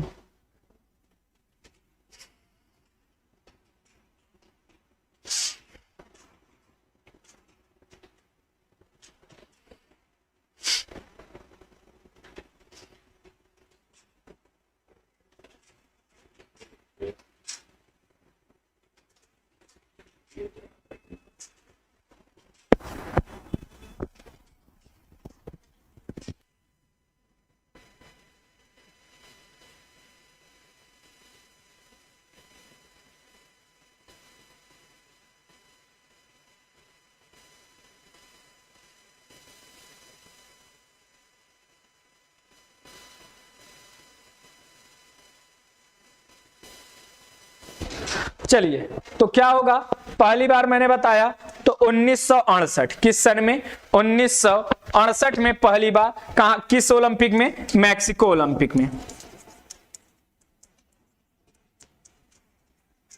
ये याद रखिएगा कौन सा ओलंपिक कब हुआ, 1968 मैक्सिको, 1960 रोम, ये चीजें आपको याद होनी चाहिए। अब पहला व्यक्ति जो था इसमें जो है 1968 में कौन पकड़ा गया था, तो आप क्या बताएंगे, हंस गुनर लिजवान, क्या, हंस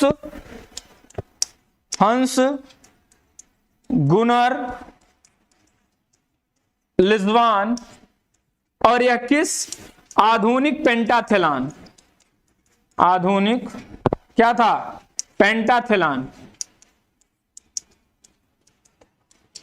पेंटाथेलॉन में पकड़े गए थे, किस सन में, 1968 में। इन्हीं को क्या किया गया था, प्रतिबंधित किया गया था। और यह किस देश के खिलाड़ी थे, तो आपसे अगर पूछे तो याद रखना स्वीडिश के थे। कहां के थे, स्वीडिश के थे। तो ये ऐसे क्वेश्चन जब भी पढ़ा करिए तो क्वेश्चन इसी तरीके से आप उसके विषय में सारी चीजें जान के रखा करिए। ठीक, टेस्टिंग में किसका सैंपल लिया जाता है, क्योंकि हर बार क्वेश्चन सेम नहीं बनाता, लेकिन उसी क्वेश्चन में थोड़ा सा मॉडिफाई करके बना देता है। क्वेश्चन सेम नहीं रहेगा। इसीलिए कहा जाता है कि अगर आप क्वेश्चन पढ़ो तो उसके चारों चीजों को आप ध्यान में रखो और उससे रिलेटेड जो चीजें हैं उनको ध्यान में रखो। तो क्वेश्चन तो वही देखा, क्योंकि किताब तो जो एग्जामिनर होता है वह भी क्या क्वेश्चन कहीं हवा से लेके आएगा, वो भी तो किताबों को उठाएगा, वह भी तो क्वेश्चन का एक प्रोसेस देखेगा, क्वेश्चन कैसे बनते हैं, क्या थे कैसे थे, तो वह भी तो वही सारी चीजें करता है। जिस दिन आप उसके तरह आप सोचने लगोगे उस दिन आपका कंपटीशन बीट हो जाएगा। और रिवीजन सबसे ज्यादा जरूरी है, कॉन्सेप्ट सबसे ज्यादा जरूरी है। अगर आप कॉन्सेप्ट क्लियर नहीं है तो परेशानी में आ जाएंगे। इसके साथ ही साथ अगर आप रिवीजन नहीं कर रहे हैं तो भी परेशानी में आ जाएंगे। रिवीजन क्यों जरूरी है? आपको कहा जाता है ना कि 100 किताब पढ़ने से अच्छा है कि एक किताब को 100 बार पढ़ो। 100 किताब पढ़ने से अच्छा है कि एक ही किताब को 100 बार पढ़ो। और हकीकत बात एक चीज बता दूं आपसे, अगर वही किताब आप पढ़ के पूरी खत्म किए रहे और 10 दिन बाद फिर से वही पूरी किताब पढ़ेंगे, आपको उसमें से कुछ ऐसे वर्ड निकल के या कुछ ऐसी चीजें फैक्ट निकल के आएंगी जिसको आपको लगेगा मैंने इसको तो पढ़ा ही नहीं था, मैंने नोट डाउन किया ही नहीं था। ठीक है ना? तो 27 क्या कह रहा है? डोप टेस्टिंग में किसका सैंपल लिया जाता है? रक्त का, मूत्र का, कोशिका का, क और ख। क और ख कहने का मतलब ए और डी। क्या कह सकते हैं?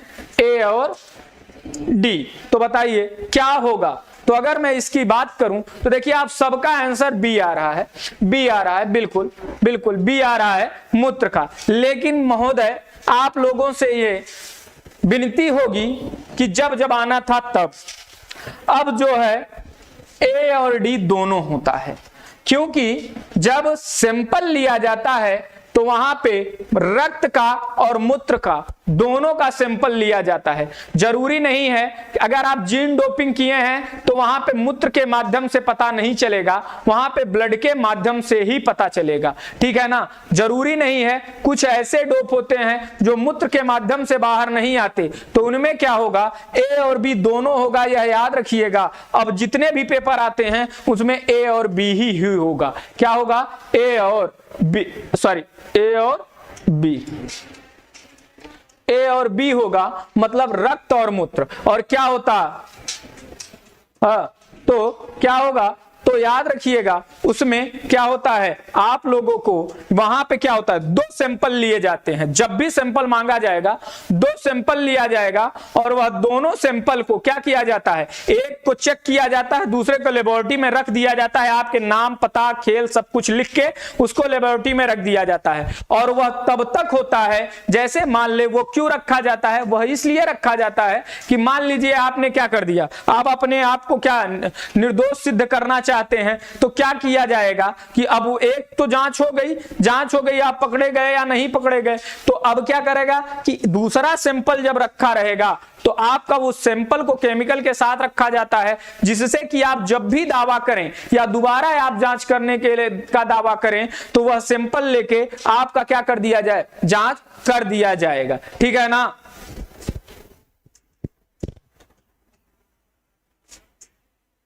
ठीक है ना? समझ में आ रहा है? तो ये आप लोग याद रखिएगा। ठीक है ना? चलिए अगले क्वेश्चन पे रखते हैं। 28 नंबर क्या कह रहा है? एम्फेटामाइन क्या है? उत्तेजक है, बीटा ब्लॉकर्स है, पेप्टाइड हार्मोन्स है, उपरोक्त है। एम्फेटामाइन क्या है?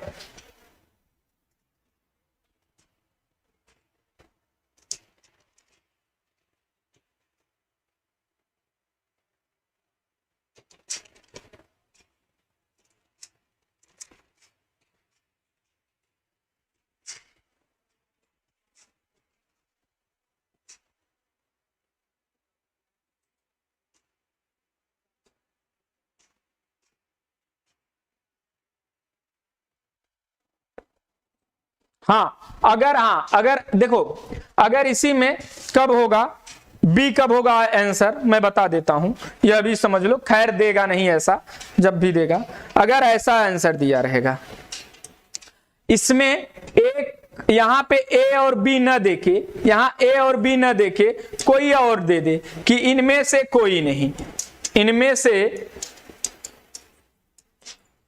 कोई नहीं, अगर ऐसा दे या इसकी जगह कोई और दे तब हम क्या करते हैं, तब वहां पे मूत्र का हम लगाते हैं। तब क्या करते हैं, तब वहां पे सर्वेश जी बी को लेते हैं, तब वहां पे मूत्र को लेते हैं। और मूत्र परीक्षण के लिए भी 2 विधियां होती हैं। ये सारी विधियां बहुत डीप हो जाएगा, तो यहां बताने की उतना जरूरी नहीं है, टीजीटी में इतना आता नहीं है, ठीक है ना। हाँ, तो क्या हो जाएगा, वो नेट के लेवल पे तब चला जाएगा, ठीक। तो वो क्या होता है, 2 विधियां, तो उसमें क्या होती हैं, 2 विधियां होती हैं। तो याद रखिए, तो वो जब कब होगा, जब यहाँ पे ए और बी ऑप्शन में नहीं होगा, तब होगा, ठीक है ना। ए और बी ऑप्शन में नहीं होगा, तभी आप क्या कर सकते हो, उसको कर सकते हो। चलो, एम्फेटामाइन की अगर बात करें तो यह क्या है, यह आपका स्टिमुलेंट है, कहने का मतलब उत्तेजक है। क्या है, उत्तेजक होता है, ठीक। चलो अगले क्वेश्चन पे चलते हैं। अगला क्वेश्चन क्या कह रहा है, एनजी पर एमएल ऑफ यूरिन में एनजी से क्या तात्पर्य है। एनजी पर एमएल होता है, तो एनजी पर एमएल में एनजी का मतलब क्या होता है, न्यूरोग्राम, नैनोग्राम, नंदरोन, इनमें से कोई नहीं। बताओ क्या होगा।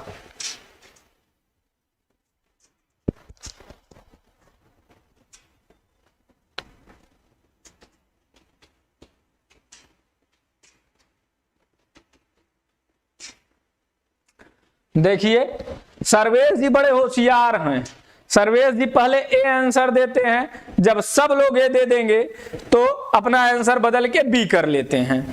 हाँ, और आप लोग हैं कि एक ही चक्कर में पड़े रहते हैं। अरे दिनेश जी, मुकेश जी, प्रीति, हाँ, आप सब लोग थोड़ा याद रखो कि क्या होगा। दिनेश, सब लोग याद रखो क्या होता है, नैनोग्राम होता है, न्यूरोग्राम नहीं होता। न्यूरोग्राम नहीं होता भैया, कहूं भी न्यूरोग्राम नहीं होता, नैनो होता है। नैनो, डेसी, सेंटी, मिली, हेक्टी, ये सब क्या होते हैं, मात्रक होते हैं। तो मात्रक जो होता है नैनो होता है, माइक्रो होता है, एंगस्ट्रॉन होता है, ये सब क्या है, ये सब मात्रक होते हैं। लेकिन न्यूरोग्राम नहीं होता मेरे भैया, मेरे लाल, मेरे करेजा, समझो भैया। चलो अगले क्वेश्चन पे चलते हैं। क्वेश्चन नंबर 30 क्या कह रहा है, मैराडोना बेन जॉनसन नामक खिलाड़ी एनाबोलिक स्टेरॉयड के अंतर्गत किस रसायन के सेवन के कारण प्रतिबंधित किए गए। एम्फेटामाइन के कारण, कैम्फीन के कारण, नेंड्रोलोन के कारण, कोई नहीं।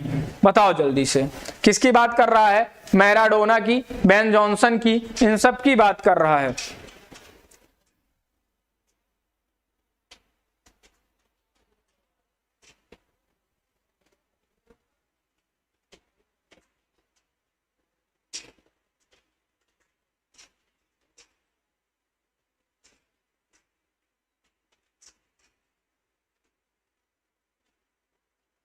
अच्छा, आप सब 28 का आंसर दे रहे थे क्या। ये तो मैंने 28 का, मैं पूछ 29 का रहा हूं, आप लोग का आंसर 28 का दे रहे हो। मैं तो पूछ 29 का रहा हूं ना, 28 का आंसर का है आप लोग दे रहे हो। 29, 30 का दो अब आंसर। चलो चलो 30 का आंसर दो आप सब। चलो 30 का आंसर तो जल्दी जल्दी। तो याद रखना क्या होगा, सी नंबर, नेंड्रोलोन। क्या, नेंड्रोलोन। और अगर नेंड्रोलोन की बात की जाए कि यह नेंड्रोलोन जो है यह क्या होता है, तो याद रखना यह क्या होता है, यह आपके किसकी श्रेणी में आता है। तो आप क्या बताओगे, यह किसकी श्रेणी में आता है, तो यह आता है एनाबोलिक स्टेरॉयड के अंतर्गत। किसके अंतर्गत आता है,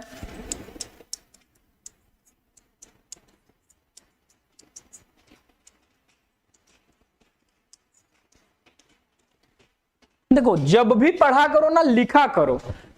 मैं भी जैसे सब पढ़ाते हैं, जितने भी लोग होते हैं वो क्या करते हैं, पीपीटी बनवा के लाते हैं, लिखा रहता है वही लिख देते हैं, और बटन दबाए नहीं कि आ गया उसका डिस्क्रिप्शन बता के चले गए। मैं यहाँ पे क्यों लिखता हूं, उसका रीजन कि मैं यहाँ पे लिखूंगा, कम से कम आप भी तो लिखोगे। लेकिन आप हो कि केवल पढ़ना सीखो, रटना सीखो, उसको जितनी बार लिखोगे चीजें आपको उतना ज्यादा याद हो जाएंगी, चीजें क्लियर हो जाएंगी, ठीक है ना। इसीलिए मैं पीपीटी बनवा के नहीं लाता, इसीलिए मैं उसका आंसर जो है नहीं लिखवा के लाता, यहीं पे आके बताता हूं और यहीं पे आपका लिखता हूं। इसीलिए मैं बोर्ड में बकायदा मैं खुद लिखता हूं। 31 नंबर क्या कह रहा है, आईओसी ने महिलाओं और पुरुष के लिए नेंड्रोलोन का कट ऑफ लेवल क्या निर्धारित किया है? पुरुष में 5 एनजी पर ml, महिला में 7 एनजी पर ml, पुरुष में 2 एनजी पर ml, महिला में 5 एनजी पर ml, पुरुष में 3 एनजी पर ml, महिला में 6 एनजी पर ml, पुरुष में 7 एनजी ml, महिला में 2 एनजी ml। बताओ क्या होगा?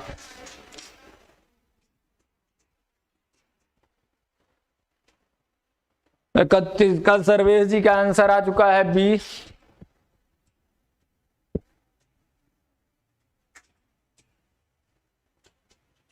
तो अगर इसकी मैं बात करूं तो बिल्कुल सही है बी नंबर, पुरुष 2 एनजी पर ml, महिला 5 एनजी पर ml। यह होता है मूत्र में अगर इतनी मात्रा आती है तो नॉर्मल है, इससे ज्यादा आएगी, अगर इससे ज्यादा आती है तो आपको क्या कर दिया जाएगा? बैन कर दिया जाता है। क्या कर दिया जाता है? अगर इससे ज्यादा मात्रा आती है तो आपको बैन कर दिया जाता है। अगर मैं बात करूं किसकी, इस नेंड्रोलोन की, तो इसे क्या कहा जाता है? इसे जो होता है टेस्टोस्टेरोन का, किसका? टेस्टोस्टेरोन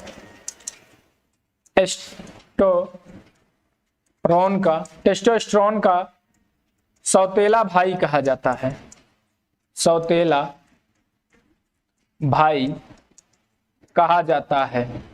इसका दुष्प्रभाव की अगर हम बात करें तो इसका दुष्प्रभाव यह होता है, पुरुषों में क्या हो जाता है? इसकी वजह से उसके वृषण में प्रॉब्लम आ जाती है, टेस्टीज में प्रॉब्लम आ जाती है। इसके साथ ही साथ उसके टेस्टीज क्या हो जाते हैं? छोटे हो जाते हैं। इसके अलावा महिलाओं की अगर बात करें तो महिलाओं का जो स्तन होता है वह क्या होता है? वह सिकुड़ हो जाता है, छोटा हो जाता है। पुरुषों में स्तन का विकास ज्यादा हो जाता है, महिलाओं में दाढ़ी मूछ आ जाते हैं, आवाज भारी हो जाती है, ये सारी चीजें हो जाती हैं, ठीक है ना। महिलाओं में बाझपन का गुण आ जाता है। किसको लेने से? आपके जो ये क्या नेंड्रोलेन होता है, या हम ये कहें कि यह जो नेंड्रोलेन है, कहने का मतलब कि जो आपका क्या है, आपका एनाबॉलिक स्टेरॉयड है, इसके सेवन से यह सारे दुष्प्रभाव होते हैं। चलो, महिला खिलाड़ी अपने मासिक धर्म को खेल के दिन ना हो उससे पहले हो जाए, उसके लिए किस ड्रग्स का प्रयोग करती हैं? डायूरेटिक्स का, एम्फेटामाइन का, नेड्रोलिन का, कैफीन का? जल्दी से बताइए क्या होगा?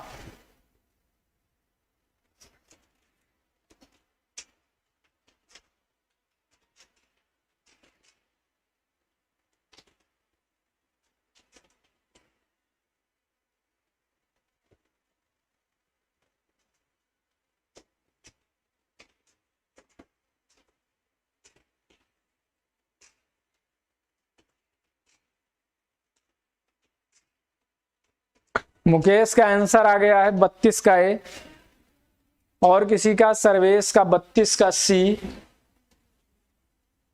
सीतापाल का ए, दिनेश चंद का सी, ममता का ए, और किसी का आंसर? और किसी का आंसर?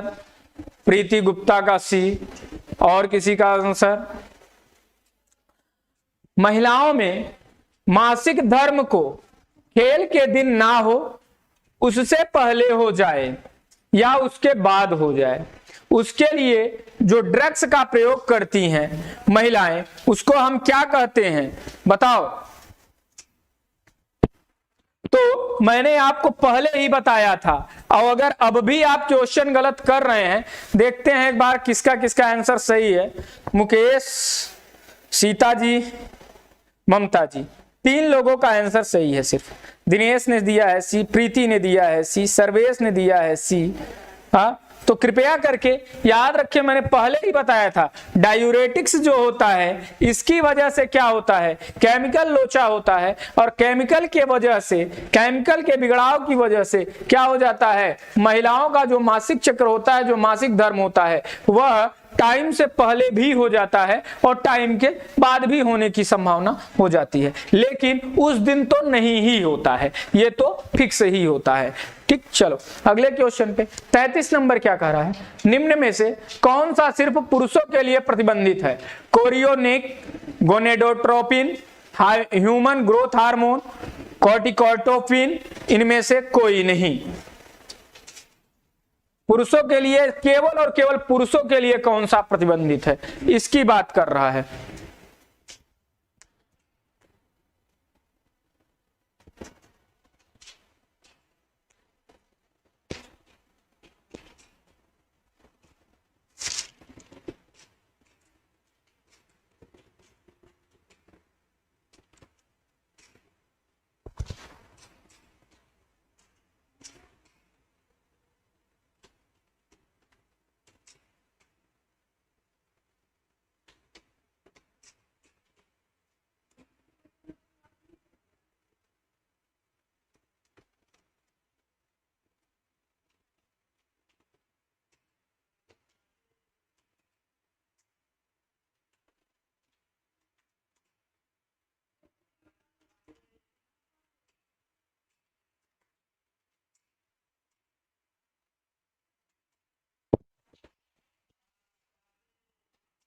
अगर मैं बात करूं तो कोरियोनिक गोनेडोट्रोपिन ये जो होता है यह किसके लिए प्रतिबंधित है? अगर मैं बात करूं कोरियोनिक गोनेडोट्रोपिन यह क्या होता है? महिलाओं में, जब महिलाओं के पेट में बच्चा गर्भ में रहता है तो उस समय इस हार्मोन्स का स्रावण होता है, और उस हार्मोन्स का जो स्रावण होता है तो वह किससे? महिलाओं के अंदर।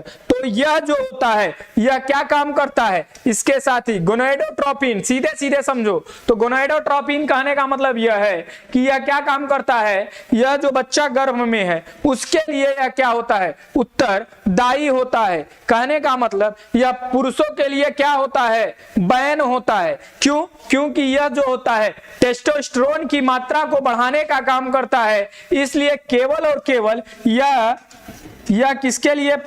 यह पुरुषों के लिए। किसके लिए? पुरुषों के लिए क्या है?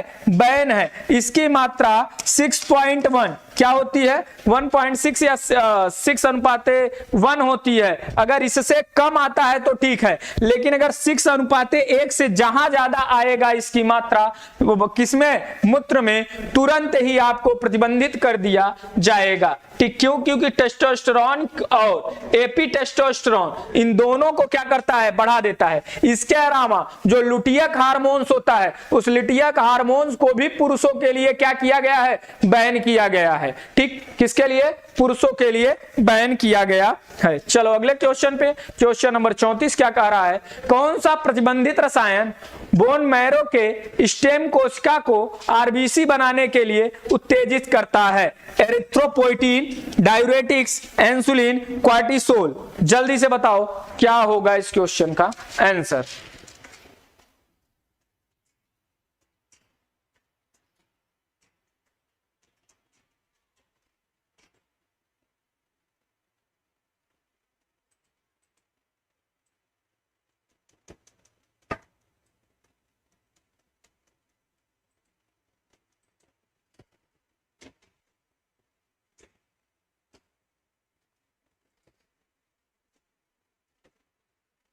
तो आप सब जानते हो, अगर इसकी मैं बात करूं तो जब बोन मैरो के स्टेम कोशिका याद रख लेना, आरबीसी का निर्माण बोन मैरो को किस सेल से होता है? तो स्टेम सेल से होता है। एक क्वेश्चन तो यही आपको बन जाएगा। ठीक, तो यह जो है आरबीसी की मात्रा किससे बनता है? एरिथ्रोपोइटिन नामक किससे? हार्मोन से। प्रवीण जी जय हिंद। चलिए अगले क्वेश्चन पे चलते हैं। अगला क्वेश्चन हमारा क्या कह रहा है? निम्न में से एंड्योरेंस खेल वाले धावक किसका प्रयोग करते हैं? उत्तेजक का, ह्यूमन ग्रोथ हार्मोन्स का, एरिथ्रोपोइटिन का, कोई नहीं। जल्दी से बताओ क्या होगा।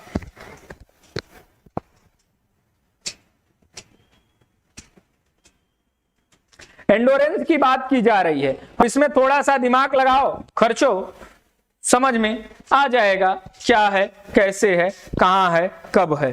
ठीक, जल्दी से करते हैं क्योंकि अब आपका टाइम भी हो गया है, क्वेश्चन भी काफी हो गए हैं, तो एक दो क्वेश्चन और बचे हैं उनको हम कर लेते हैं फिर चलते हैं। तो आप लोगों का आंसर ही नहीं आएगा, जल्दी दीजिए आंसर क्या होगा। 35 का सी, सर्वेश जी का आंसर आ गया। और किसी का? प्रवीण जी का भी आंसर आ गया, ममता का भी आंसर आ गया, सीता जी का भी आंसर आ गया। हाँ, और किसी का आंसर? गौतम जी का भी आंसर आ गया, दिनेश जी का भी आ गया। चलिए, तो अगर बात करेंगे तो जब एंडोरेंस है तो एंडोरेंस में किसकी मात्रा चाहिए? एंडोरेंस है तो हमें ऑक्सीजन की मात्रा ज्यादा चाहिए, एरोबिक व्यायाम होना चाहिए। तो जब हमें क्या करना पड़ेगा? जब आरबीसी की मात्रा चाहिए तो आरबीसी की वृद्धि, क्यों? क्योंकि यह ऑक्सीजन को कैरी करके ले जाने का काम करता है। तो आरबीसी की मात्रा किससे बढ़ेगी? एरिथ्रोपोइटिन से बढ़ेगी। तो जायज सी बात से हम क्या करेंगे? एरिथ्रोपोइटिन को हम क्या करेंगे? यूज करेंगे। चलो अगले क्वेश्चन पे, नेंड्रोमोन, एस्ट्रोनोजोलोल, डेस्टोस्टेरोन आदि रसायन किस में आते हैं? स्टिमुलेंट्स में आते हैं, एनाबॉलिक स्टेरॉइड्स में आते हैं, डायूरेटिक्स में आते हैं, नारकोटिक्स में आते हैं, किसके अंतर्गत आते हैं?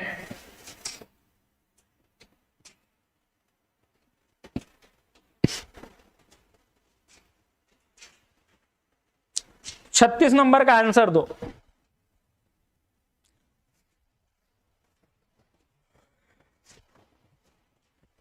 आज हमको लगता है इसीलिए बहुत कम लोग आए हैं। लोग देखिए क्या होता है, अगर आपको कोई चीज समझ में नहीं आ रही है तो आप उससे भागो मत। अगर कोई व्यक्ति आपको समझ में नहीं आ रहा है तो उससे भागो मत, उसके साथ दोस्ती कर लो। दोस्ती कैसे करोगे? अब अगर उसको तब तक कह दो कि तुमको मैं तब तक पढ़ूंगा जब तक बेटा तुम मुझे आ नहीं जाओगे, और उसके साथ इतना गहरी दोस्ती कर लो कि वो दुश्मन हो आपका लेकिन आपका मुरीद हो जाए और आपके साथ चलने लगे। तो ऐसे पढ़ो, ये नहीं कि अब ये टॉपिक नहीं आ रहा है तो अरे मन नहीं। देखो एक चीज जायज सी बात है, जो टॉपिक टफ होते हैं, जो टॉपिक क्या होते हैं, इंपॉर्टेंट होते हैं, थोड़ा टफ होते हैं, समझ में नहीं आते, वो बोरिंग टॉपिक लगते हैं, उनको ये लगता है, उनमें मन नहीं लगता पढ़ने को। लेकिन अगर आप मन लगा दिए, एक बार मन लगा दिए तो आपका कल्याण हो गया, ये जान लो। अगर सारी चीजें अच्छी ही हो, अगर दुनिया में पढ़ाई अगर सबसे बेकार चीज है, लोग यही कहते हैं कि पढ़ाई से ज्यादा बेकार कोई चीज नहीं है। क्यों? क्योंकि उनको इसमें इंटरेस्ट नहीं आता। रील देखना सबसे बढ़िया चीज है, लोग ये क्यों कहते हैं? क्योंकि उसमें इंटरेस्ट आता है। तो ये चीज जान लो, जो चीज में इंटरेस्ट नहीं आता वो चीज बेटर होती है। जैसे अगर आप दवा खाते हो तो दवा तीखी होती है, दवा खाने में मजा नहीं देती, लेकिन किसका काम करती है? फायदा करता है, आपके रोगों को दूर करता है, आपकी इम्यूनिटी पावर को बढ़ाता है। लेकिन अगर मैं आपसे बात करूं कि आप cold drink P low, ice cream खा लो, और चीजें जो बाहरी चीजें होती हैं, क्या जंक फूड खाओ, तो ये जो चीजें आप खाते हो वो मजा तो बहुत देती हैं, आनंद तो बहुत आता है, लेकिन होता क्या है, वो मजा तो देता है लेकिन तकलीफ भी बहुत ज्यादा देता है आप लोगों को। तो तकलीफ देता है लेकिन मजा आता है, तो इसलिए उसका भविष्य में नुकसान है। तो इसलिए जो चीज कष्टदायक होती है वह बाद में, या जिनमें मन नहीं लगता, वह आपके लिए बहुत ज्यादा फायदेमंद चीज है। ये आप जरूर याद रखें, ठीक है ना? तो क्या हो जाएगा? तो उसे कहेंगे एनाबॉलिक स्टेरॉइड्स कहते हैं। ठीक, चलो अगले क्वेश्चन पे चलते हैं। अगला क्वेश्चन क्या कह रहा है? नार्कोटिक्स के अंतर्गत कौन से रसायन आते हैं? हीरोइन तथा मॉर्फिन, अल्फा प्रोडाइन तथा एनिलेरिडाइन, एरिथ्रोपोइटिन तथा डियोरेटिक्स, ए और बी दोनों। बताओ क्या होगा, जल्दी से बता दो। तो बिल्कुल सर्वेश जी, दोस्ती पक्की रहेगी, खर्च अपना अपना नहीं, खर्च आपको ज्यादा करना पड़ेगा। आपको खर्च अपना टाइम सबसे ज्यादा करना पड़ेगा उसको पढ़ने के लिए। अगर आप अपना टाइम अच्छे से करेंगे खर्च, अगर नहीं आ रहा है तब आगे उसको पढ़ो। एक बार में नहीं समझ में आएगा, केवल किताब की तरह पढ़ो, कहानी की तरह पढ़ो। दोबारा तुमको समझ में आने, दोबारा उसमें अंडरलाइन करो जो आपको फैक्ट लगे, तिबारा उसको आप नोट करो। चौथी बार आप देखना कैसे आप उसके लिए आप कहीं भी रहेंगे, कैसे भी रहेंगे, जो टॉपिक आपको नहीं आएगा वो ऑटोमेटिक समझ में आना शुरू हो जाएगा। ठीक, ये होगा। बाकी के लिए तो हम खड़े ही हैं इंटरेस्ट पैदा करने के लिए। आजकल को तो मास्टर का काम ही हो गया है। आजकल मास्टर, अगर जो मास्टर पढ़ा रहा है वो बेचारा जहां का तहां है, जो नखरे ज्यादा कर रहा है, नाच गा ज्यादा रहा है, उसको तो लोग बहुत तेज है, बहुत अच्छे से देखते हैं, कहेंगे अरे आओ मास्टर को देखो। एक मास्टर साहब जो आए थे, कूद कूद के पढ़ा रहे थे, तो कूद कूद के वायरल हो गए बेचारे। लेकिन बाद में जब सब्जेक्ट पढ़ाने की बारी आती है ना, तो पता चलता है कि खत्म हो गए, कूदे कूद के रह गए। तो वही समस्याएं होती हैं। तो ये हर चीजें जो थ्योरी कॉन्सेप्ट है, ये चीजें कूद कूद के नहीं आएंगी। ये चीज मजा ठीक है, चीजें नहीं आ रही हैं, निमोनिक टिक होती है, उससे आप याद कर सकते हो, किसी चीज से कोरिलेट करके याद कर लो, वो बात सही है। अब लेकिन गा के, नाच के, कुछ करके, सरकार भी यही करवा रही है नई शिक्षा नीति में, तो यही आप लोगों को करना भी पड़ेगा। तो क्या होगा? डी नंबर होगा, ए और बी दोनों। क्या होगा? D number. तो जिन लोगों, बहुत बढ़िया, देखिए कितना अच्छा जवाब दिया है आप लोगों ने, सारे लोगों का आंसर सही है। ममता, सर्वेश, प्रवीण, दिनेश, अभिलाषा, प्रीति, सीता, मुकेश, सबका आंसर एकदम सही है। बताइए, सबका आंसर सही है और आप सब ने बहुत प्यारा आंसर दिया है। तो आज की क्लास यहीं तक रखते हैं। क्लास कैसी लगी बताइएगा। बाकी कल फिर मिलते हैं डोपिंग के ही साथ, डोपिंग के कुछ नए क्वेश्चंस के साथ। उसके बाद में चीजें क्लियर ही हो जाएंगी। अगर नहीं होंगी तो क्लास तो हम ले लेंगे, क्योंकि अगर आप लोग बता रहे हैं आपको समस्याएं आ रही हैं, तो समस्याओं का निदान करना मेरा काम है। आप लोगों को डोपिंग एक क्लास में पूरी खत्म करा देंगे। जैसे अगर कोई पढ़ना चाहे, जैसे स्पोर्ट ट्रेनिंग को पढ़ाया है, जैसे टेस्ट एंड मेजरमेंट को पढ़ाया है, जैसे फुटबॉल को पढ़ाया है, हॉकी को पढ़ाया है, डाइजेस्टिव सिस्टम पढ़ाया है, आपका सर्कुलेटरी सिस्टम पढ़ाया है, उसी तरह से इसको भी पढ़ाएंगे और एक ही क्लास में पढ़ाएंगे। चाहे वो 4 लगे, 5 लगे, 8 लगे, 10 लगे, वो मैं एक ही क्लास में ही खत्म कराऊंगा आपको, ठीक है ना। और जो लोग नहीं इनरोल्ड हैं उनको भी फायदा मिल जाएगा, ठीक। तो चलिए आज की क्लास को यहीं तक रखते हैं, फिर मिलते हैं आप लोगों से कल। तब तक के लिए बाय बाय, थैंक यू, धन्यवाद।